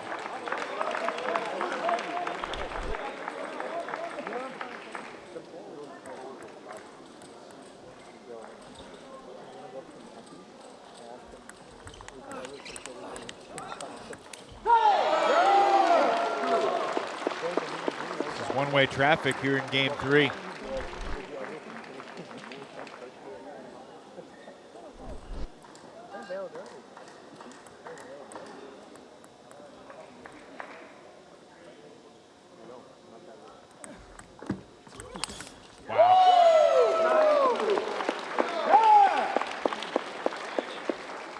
Gonzalez on his heels immediately.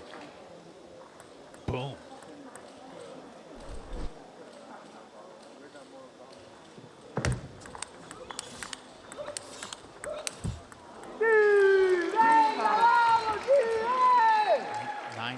For Pinto.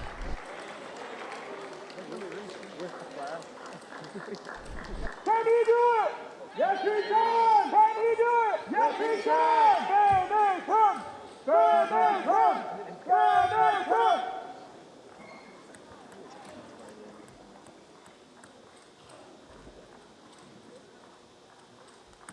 Flat 3-9.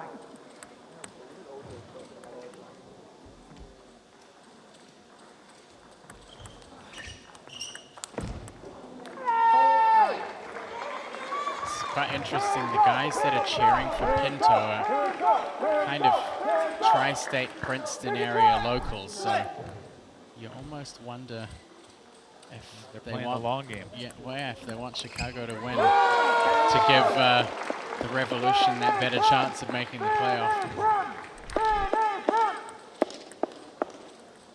Either that or they just love a good forehand player. Gonzalez still alive. One more singles match before the Golden Game. It'll be Sasha Hanin for Chicago, Mark Duran for Florida. That's Bastien DuPont. Peering through the curtains to see what's going on here on center court. Of course, the Carolinas and Princeton Revolution are on the practice courts behind those curtains, preparing for their match at 7 p.m.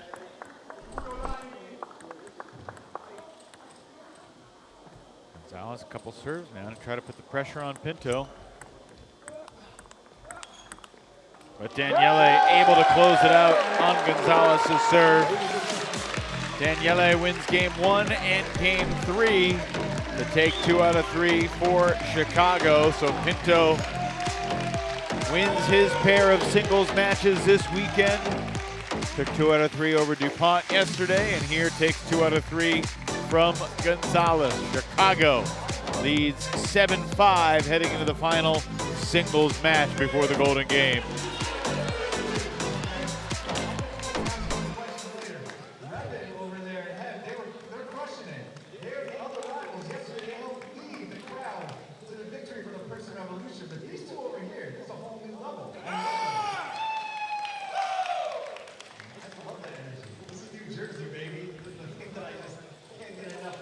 We are now joined by the Italian lefty, Daniele Pinto. Congrats on another strong performance today, Daniele. Daniel Gonzalez, the first time you played him in a singles match in MLTT, and he brings some power. What was the key to getting the job done today for you? I played him in a WTT 2 years ago, and it was a really close match, so I knew that would be a tough match. And I just tried to stay closer with Furkan, because when I was far, was making some mistakes, and try to hit him in the middle backhand. And obviously, like my shtick up here in the commentary is whenever somebody's playing against you, it's kind of a game of find the backhand. in the first game and parts of the second, it looked like he was doing a pretty good job of that. How do you adjust? I mean, you love to step around on the forehand a lot. What adjustments do you have to make in a match when you're not able to step around? I mean, I know you said you had to play a little bit closer, but obviously there are some more elements in there that you have to figure out when someone's attacking your backhand. When I play against forehand player like Daniel, and I cannot take my forehand, I try to put in my mind to stay parallel with backhand, because if I switch to forehand, I knew they will play parallel and I will not catch that ball. So yeah, it's just a battle against myself and saying, play parallel with backhand and be ready to take forehand, because if I play cross, then it's so hard for me to catch the second ball. Daniele, after the first game of this match, it had been 4 straight games for you that had gone to 10-all 3 yesterday. Did it creep in the back of your mind that you might go golden point all 3 games today as well? Yeah. Oh, you know, it's tough when you always have one point on 10-10, and I feel a lot of pressure on that moment, but I just tried, you know, in the first game to play it in the middle, and okay, just missed it, but I was afraid, you know, on 10-10. All right, thanks for joining us, Daniele. Congrats. We'll see you in the golden game. Thanks to you. Mark Duran takes the first point against Sasha Hanin. I feel like the Florida Crocs bench need to get behind Duran, feed him some energy.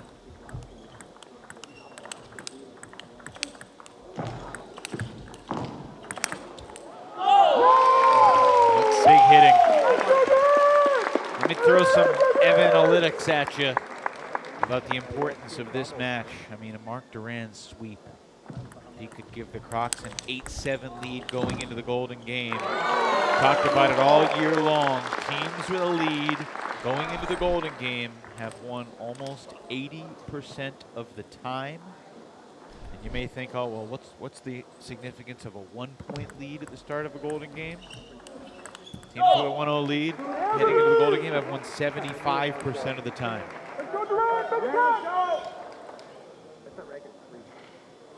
So you could look at this match as not just thinking about the 3 points on the line, but really 9 points are kind of on the line. Obviously there are exceptions, but odds are 9 points on the line, and Duran winning 2 out of 3 would certainly be nice, and it would help Florida's cause, but winning all 3 against a good player like Sasha, not going to be easy, but that's what they need. It's so interesting because, I mean, a 1-point head start is really not that much. I mean, it's not, it's hard, it's 1. You almost wonder if the team that's ahead having the opportunity to respond to the first pick is what kind of sets the stage for that advantage.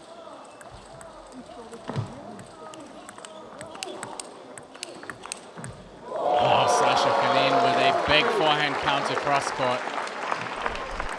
Evidence to support that theory, Matt, might be the fact that teams with a 3-0 lead heading into the golden game have only won 60% of the time.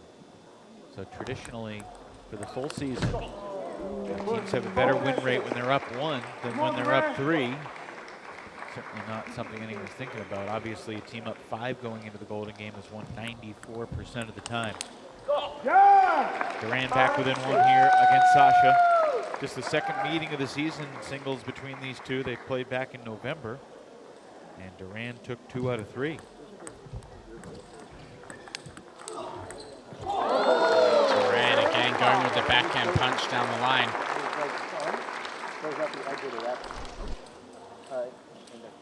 Sasha's played some great table tennis this weekend. Gave Enzo a lot of problems in the golden game yesterday. Sasha took 2 of 3 in singles from Roman Lawrence. And then, as you said, played well in the golden game against Enzo.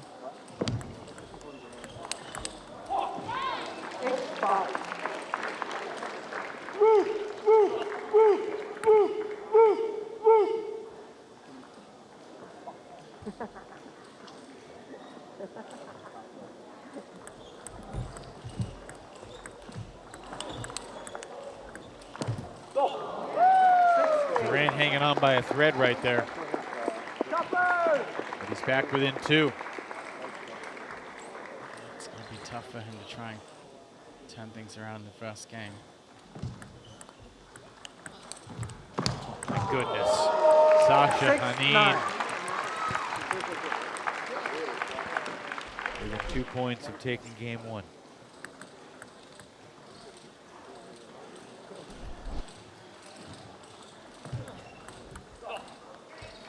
Nine-7. Duran's clinging on here, but is he going to be able to win enough points in a row here to turn things around?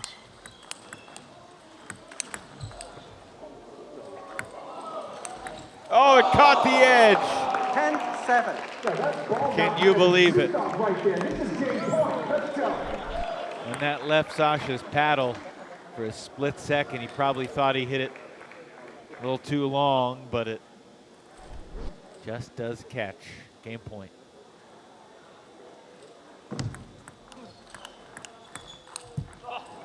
Eight, 10.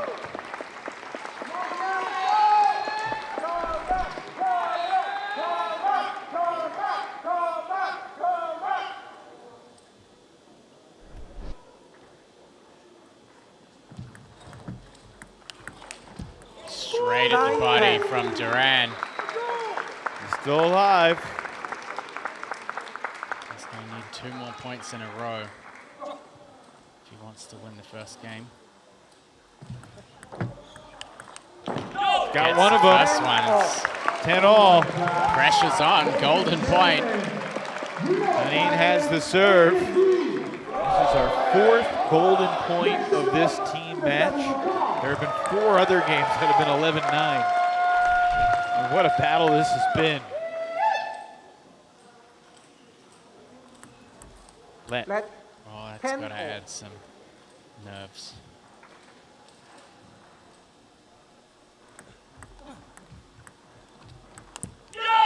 Mark Duran comes from behind to steal game 1 from Sasha Hanin, who flipped his paddle away in disgust after clipping the tape and seeing it sail wide. What a comeback. Exactly what Florida needs at this moment in time. See if Duran can keep it rolling.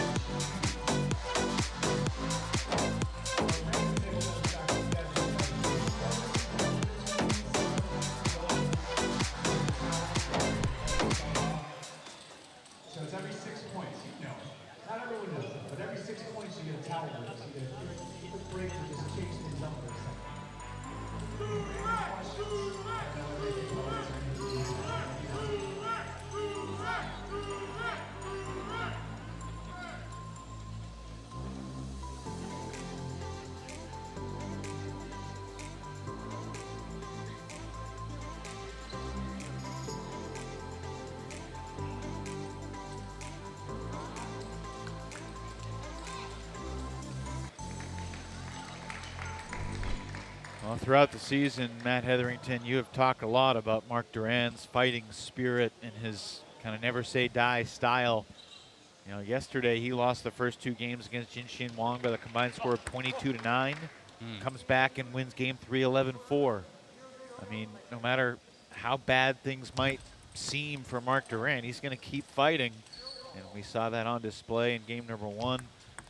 Sasha Hanin did get a yellow card for the paddle flip at the end. So 1 more card would be a point penalty on Chicago. Duran missed it though. Chance to take a 2-0 lead. Instead 1-all here in game 2.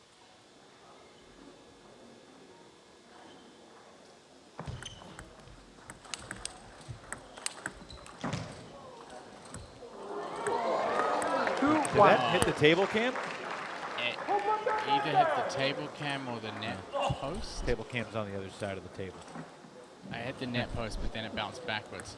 If it hits the net post and then it goes over, it's good. It's good. So I'm sure Sasha was glad that one didn't. You mentioned, going back to that last game, you mentioned the let on the golden point, increasing the nerves. Like, yeah. Can you quantify, like in your mind, that Hanin's chances of winning that golden point dip significantly after the let? It's possible. I mean, you can't exactly quantify it, but a perfect example in Golden Point yesterday was Daniel Gorak. Yeah. In his match with Jishan, he went to serve backhand, and when he served, the ball hit the net, and after that happened, he switched to forehand serve. Yeah, it was interesting. Chairs come through the barrier there. That's interesting. That was a great Golden Point that Gorak and Jishan played to close out their match yesterday. But yeah, I mean, I hit with Daniel a little bit this morning, and he was doing that backhand serve against me, and me and Jishan are both lefties, and the first one that he did when I made a mistake, he said I knew I should have used it. He knew he should have stuck with it. So yeah, net serve in a pressure situation like that definitely can make a difference. Sasha Hanin needs just one game here to guarantee Chicago will have a lead at the start of the Golden Game. Duran continues to fight though. He's still in it.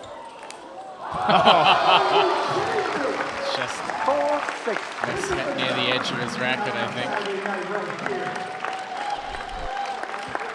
The type of rally that if Duran somehow figures out a way to steal that point, just he's the fan favorite forever. I started calling him Pandora's box in the beginning of the season, just because you get so many different shots thrown at you in one rally. It's chops and... Oh, Hanin with a backhand winner. Actually, the funniest thing is, Duran played one rally where he chopped on both sides, two-handed backhand. I think he did a 360 lob, and that point was against Sasha Hanin, who won the point. So clearly not a man to be thrown off by so many different variations. Sasha Hanin's a solid player as well. National champion in his home country of Belarus. Currently also plays in Austria. 8-6.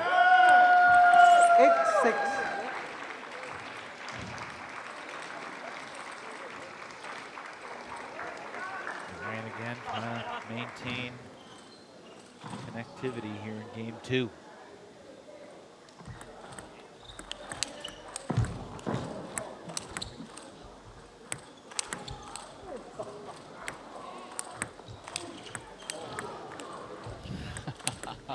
Unreal. 9-6. Duran throwing everything he can to stay in the point, but Hanin would not relent. There's a 360 lob, a two-handed backhand, a chop. It's just... Hanin undeterred by any of them. I mean, it's just approaching a level of absurdity unseen from any other player in the league. And perspiration on the table. Umpire comes to give the table a wipe. Looks like the locals are calling for a comeback here from Duran, so clearly are cheering for their preferred player and not for 9-6. Not for the demise of Florida.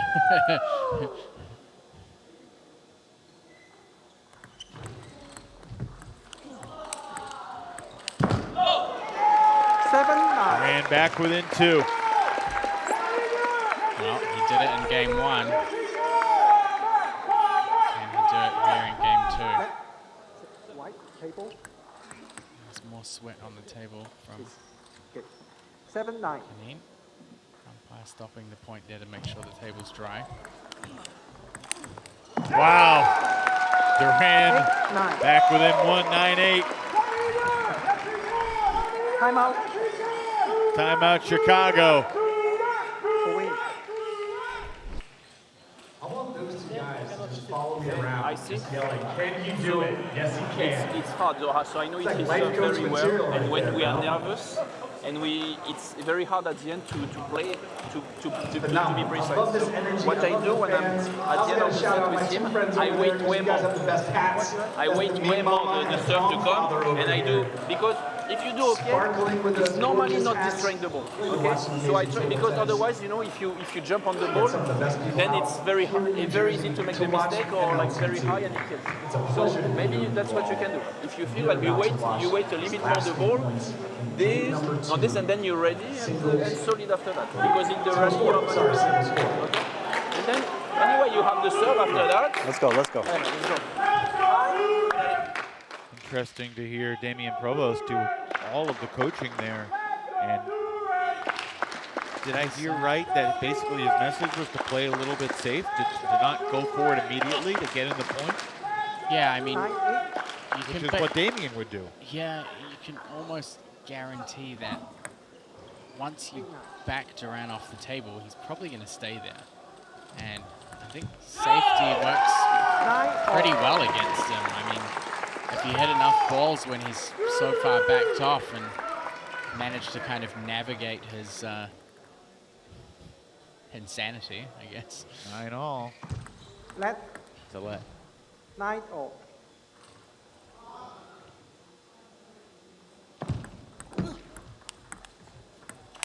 Yeah, I mean, you can see here, like Sasha just spun the first ball in, not too much pressure. Duran chop blocks and immediately steps back off the table. So consistency and safety get into the rally. Duran's giving up the table pretty easily. Point for Sasha, and we will go the distance yet again. This time Duran will have the serve.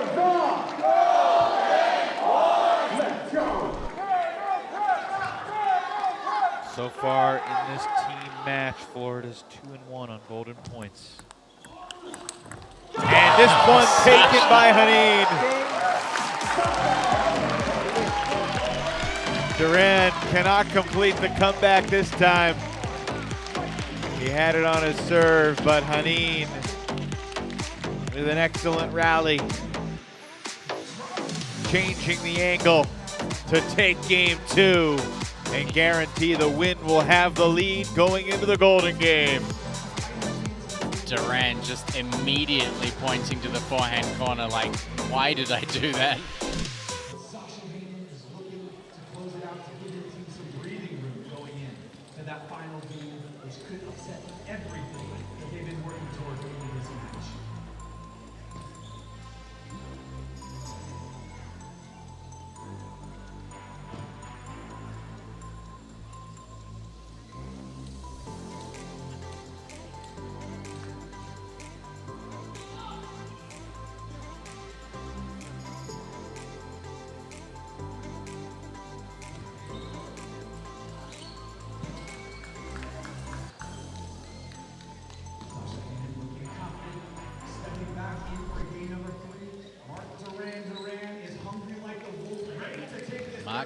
Duran is hungry like the wolf. I like that. Ryan Willard, the MC of this weekend's festivities here in Jersey. We have seen a disproportionate number of incredible games here so far today. 0-1. Game 3 underway with Duran taking this first point. 4 games have been 11-10. 4 others have been 11-9. 2 others 11-8, 2 others 11-7, and 1 11-6. Over the course of the season, about 3/4 of all games have been decided by 5 points or less. Today it is 100%. 2-1.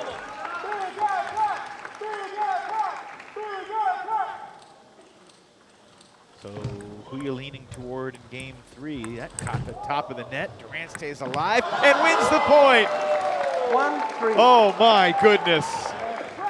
I don't know who I'm leaning towards. I mean, I feel like Hanin is playing a little bit more solid, but the problem is when you play against someone like Marc Duran, just doubt just creeps into your mind. You know, everything seems so simple. You're playing smash against a lob. Like, it's clockwork for a lot of these table tennis players. But all it takes is one error, one mistake, and just the more they kind of pile up, you just lose that confidence. And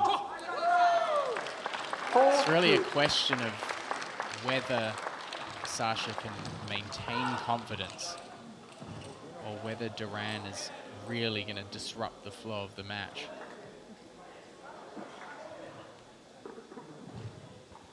Two-point lead and 2 serves here for Mark.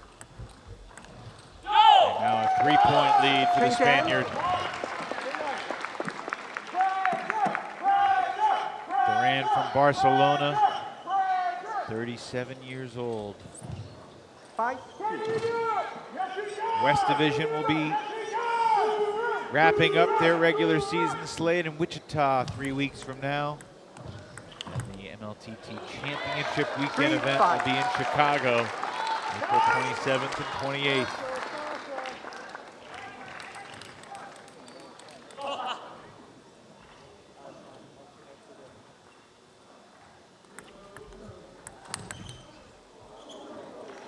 Before we're done tomorrow, Matt, I want to get your picks for who you think's going to emerge from the West, because it is wide open right now.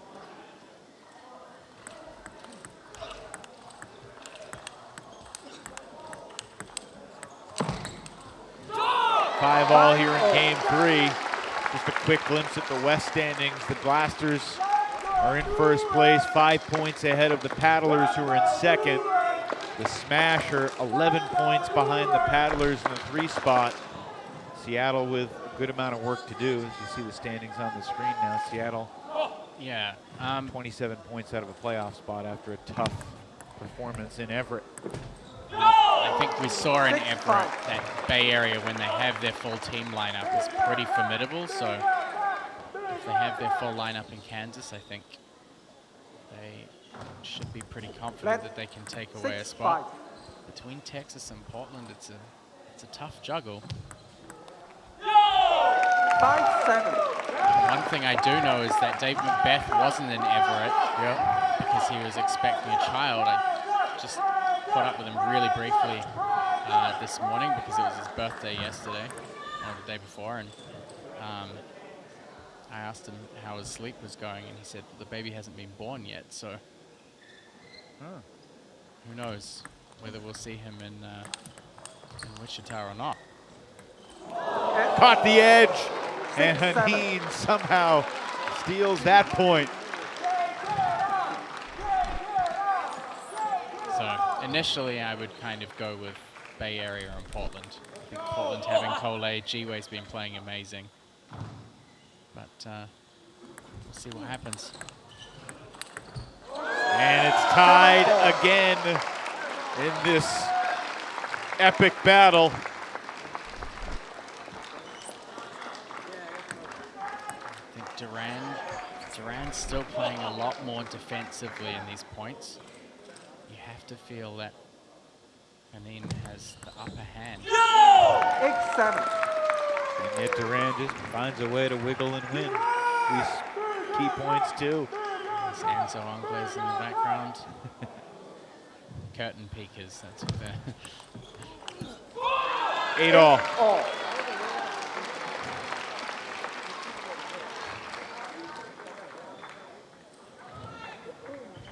Will it be a 1-point lead for Chicago heading into the Golden Game, or will they have a 3-point lead? And which one is more advantageous?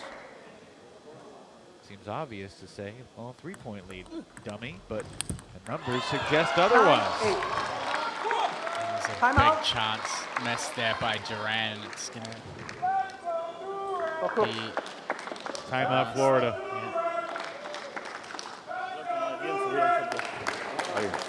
Está bien. Ha sido 2 puntos de suerte. Ha jugado bien, bien. Sí, mantente positivo, sigue positivo. Tú has estado jugando perfectamente. Vamos. Algo importante, creo que cuando le recibe que él te hace eso, tú le recibes profundo al revés, él en realidad no tiene mucho que hacer. Él te hace una, te hizo el chop block así, la otra hizo así, y tú le jugaste para adentro. es buena idea volver otra vez. Me pego bien encima, no he pegado al revés o al medio flip. Sí, él ha hecho Pero así. él te saca esto. Duro para su vaca. Largo. Él todavía tiene que moverse de aquí a allá, posicionarse para tirar. Y él ha levantado 2 bolas buenas. Después no ha levantado más nada. Vamos. This venue has just been split to the seams between 2 opposing halves of the building. Half are going for Duran, the other half going for Sasha Hanin. Great to see both teams getting equal support here. First thing Frank Aria said to Mark Duran was stay positive. That'll help the Florida cause. Hanin can't believe he missed it. Yeah, simple block from Duran into the backhand corner.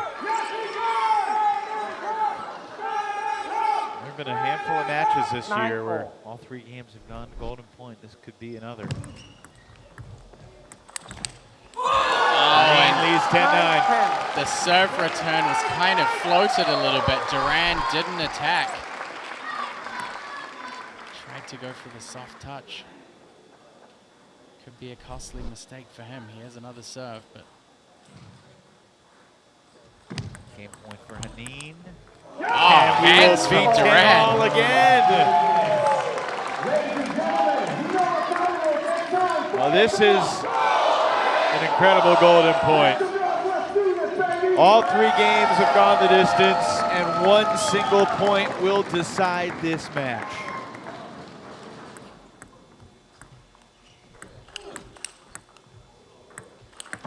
What a performance from Sasha Hanin. And Chicago will take a 3-point lead into the Golden game. What a battle.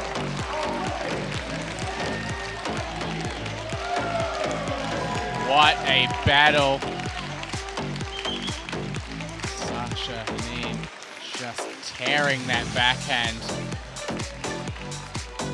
Triumphant Eric Owens on the bench.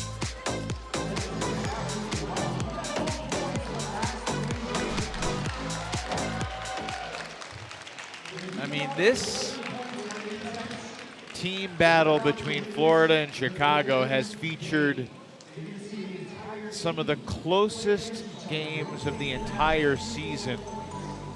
We've had 5 golden points. We've had 4 other games that have been decided by 2. Every single game has been decided by 5 points or fewer. The That's margins 6. have been very small. 6 golden points. Which I mean, that's a third of the games. You're right. Unbelievable. And they all came in the second half as well. We saw that yesterday with Chicago as well. Some great performances. Chicago win, just really digging deep here. Pinto, Hanin closing out in this match. This 3 is golden games. A must-win golden game for Florida. Let's see what the order is going to be with the commissioner of Major League Table Tennis, Flint Lane.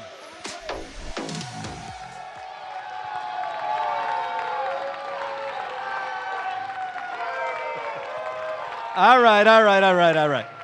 Okay, we're in the golden game. 6 valuable points are on the line. Chicago Wind is leading 9-6. You'll be starting with a 3-point lead. The Crocs are down, therefore you will pick the first player to play 1 point. Mark Duran. Mark Duran is your number 1. Coach?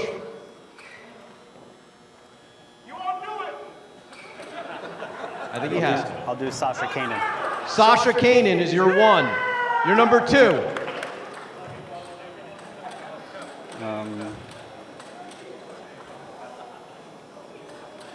I'll do Damen. Damian Provost is your 2.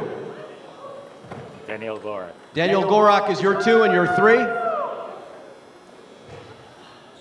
Ojo Onolapo. Ojo Onolapo is your 3. Your 3, coach? Emily Tan. Emily Tan is your 3 and your 4.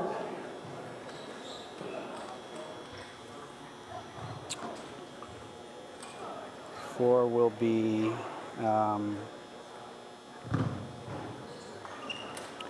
Daniele Pinto. Daniele Pinto is your 4.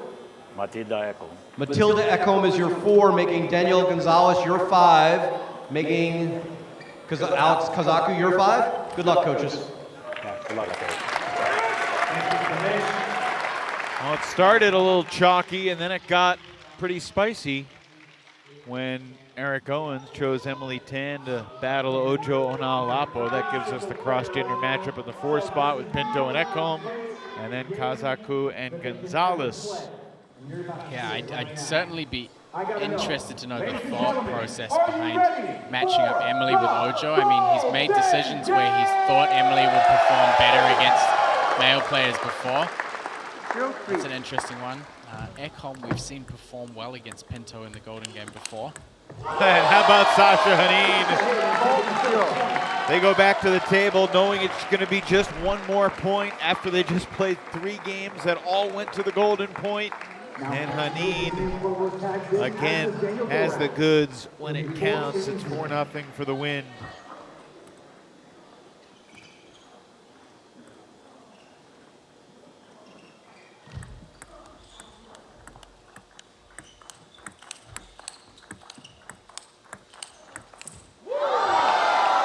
Clips the top edge.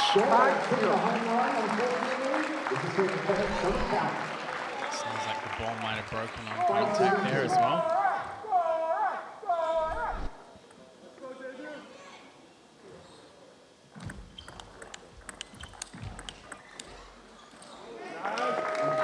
First point on the board for the Florida Crocs, courtesy of Daniel Gorak.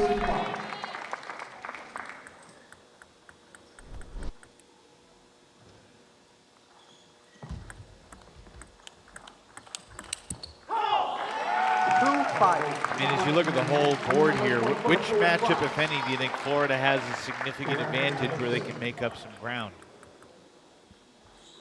Ojo Emily, I think. I mean, Ojo. 3 out of 4 for Gorak. In terms of power and ability to kind of get through Emily, I feel like Ojo should have a bit of an upper hand here. So if there's going to be a sweep, that's their best chance. But Emily has been an absolute fighter in these Golden Games and not afraid of the challenge at all. She doesn't shy up or lock up, still goes for attacking shots.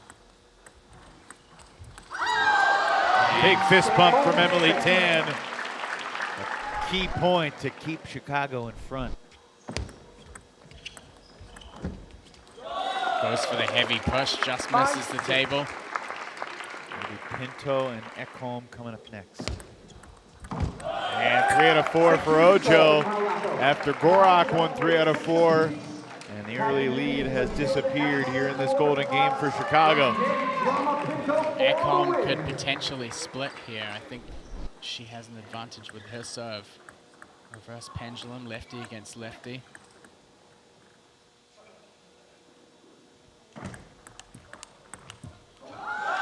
Does a good job of returning the serve, but presses through a little bit early on the second one.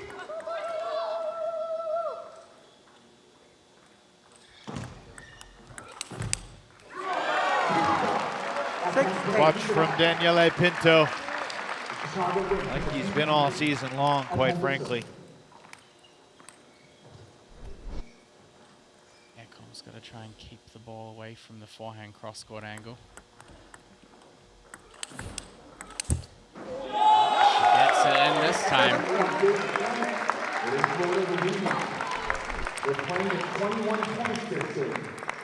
Quick hands on the second shot. Be interesting to see if and when teams choose to use their timeouts in this Golden Game. Each team has one to work with in Chicago. Back in front by 2 as Pinto manages to grab 3 out of 4 from Ekholm. Kazaku versus Gonzalez. These two are here in the 5 spot. If we get to 20 all, it'll be Duran and Hanin. Gonzalez brings Florida within 1.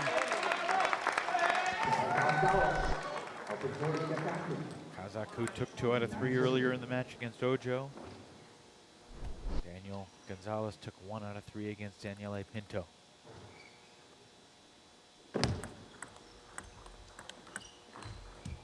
First 2 points in this battle go to Gonzalez. And now Daniel has 2 serves on his paddle and a chance to put the Crocs into the lead.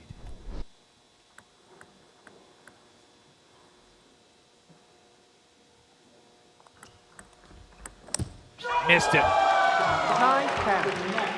Big chance there from Gonzalez. Could have given Florida the lead here. Perfectly set up. Off balance though, lunging over the table. 9 serving 10.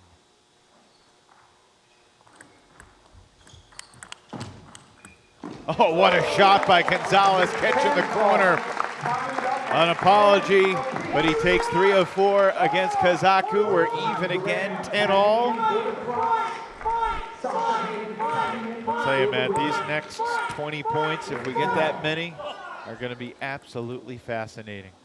Hanin versus Duran. 11-10. Duran sends the ball long. See the Carolinas in the background with Coach Alex Yang. Can we have a little love for the ball girls? We love you guys. 11-10. Thank you for being the best volunteers. Girls runs in to deliver some more table tennis balls. By the way, are you surprised that Hanin and Duran are at the table when the score is 11-10? Should I be? No, you should not be. Okay. They just played 3 games that all ended 11-10. Oh, okay, okay. I was wondering where you were going with that.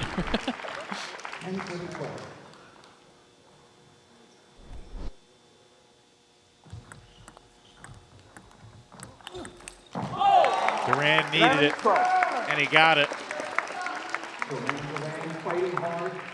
Chicago wind probably need a little buffer here. I think. Well, Duran earns the split. Now those 2 players are done for the day unless the score reaches 20-20. I'm sure they'd love to be in the hot seat one more time for another golden point. Provost serving, and they call a let. Gorak smashed the reserve winner. Sorry. 12-all. I think the umpire called a let because of the fans continuing to make noise. 12-all. I quit let. He's saying, why was it a let?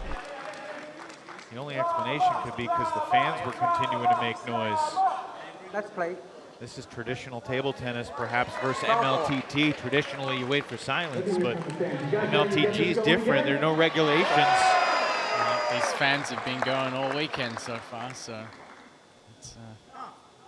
The provost, I think, went to Gorak and said, look, I didn't go for that ball. He thought he could have gotten a paddle on it anyway. 12 all. There's a real let. Damen, 3rd time a charm perhaps on this serve. And he wins the point.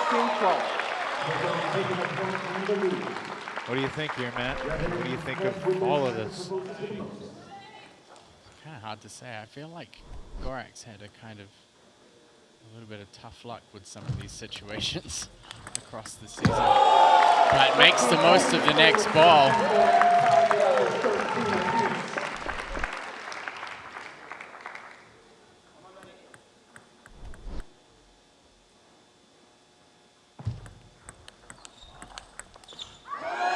Fist pump from Provost. I think if they split here, there's a distinct possibility we could get to 2020.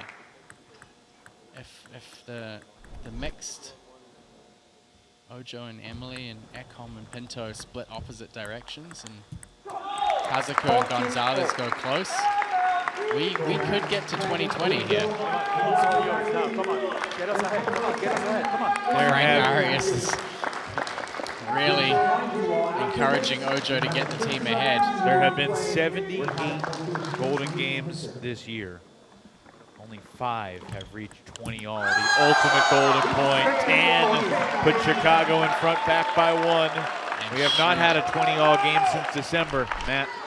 Just steals that away. I mean, half-long serve against Ojo to the forehand. It's such a risk against a player like Ojo. You play half-long, it's breakfast for him. So right now, 1 each. And Emily Tang gets another one. This puts a lot of pressure on Matilda Ekholm now, knowing that. Right now the pressure is on Ojo. Even up this golden game, and he'll do it. Ojo in the head, but it feels okay when you win the point. 16 all. Pinto versus Ekholm.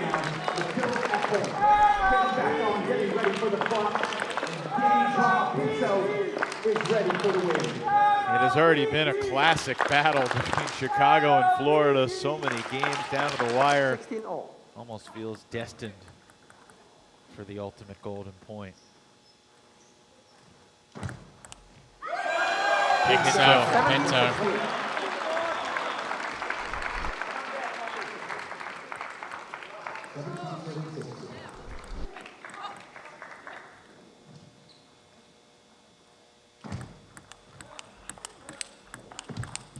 Ekholm gets the equalizer.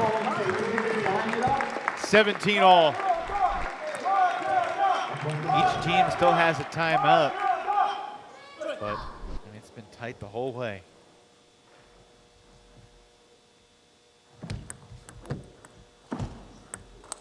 Oh, and Pinto missed it. Florida leads by 1. The action on that serve from Ekholm. What a pickup off the net ball as well. Already has at least a split. Can she take 3 out of 4? Yes, she can. And now the game is on Daniel Gonzalez's paddle as he's 2 points away. Kaku comes to the table knowing that a golden sweep could win it for Chicago. Meanwhile, Hanin and Duran are waiting in the wings, potentially to play one more massive golden point. Let's see if we get there.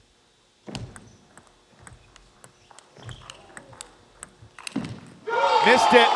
Gonzalez and Florida are within 1 point of a gargantuan golden game victory.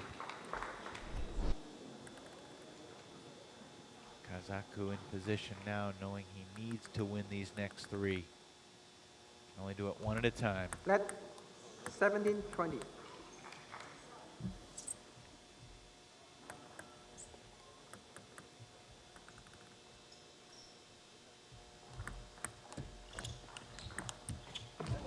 Almost caught the edge off the net, but it sailed wide, so Chicago still clings to life here on this Saturday night. Gonzalez with 2 serves to try and close this thing out.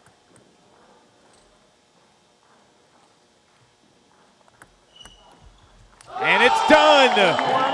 Daniel Gonzalez able to finish off Chicago. And the Crocs come from behind to breathe a little oxygen into their quickly fading playoff dreams.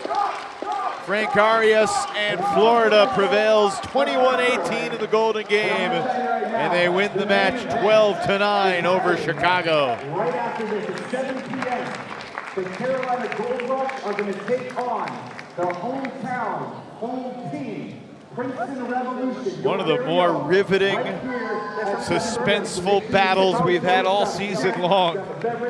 And we'll get to chat with Frank Arias here coming up. I mean, there's been a lot of moments where the Crocs have looked down and out. Certainly yesterday, losing 17-4. 18-3 yesterday was the final against Princeton, but today they come from behind and again do it in the Golden Game. Gorak and Provost able to chat with smiles about how it ended. All's well that ends well for Daniel Gorak, I suppose. I mean, look, for both of these guys, they've had such a long career. 1 point is a minuscule blip in years and years at the table. Frank Arias has slipped the headset on. Frank, felicitaciones, congratulations. Obviously, it's been a trying last 24 hours at times for you and the Crocs, but your team dug deep in that golden game. How you feeling right now?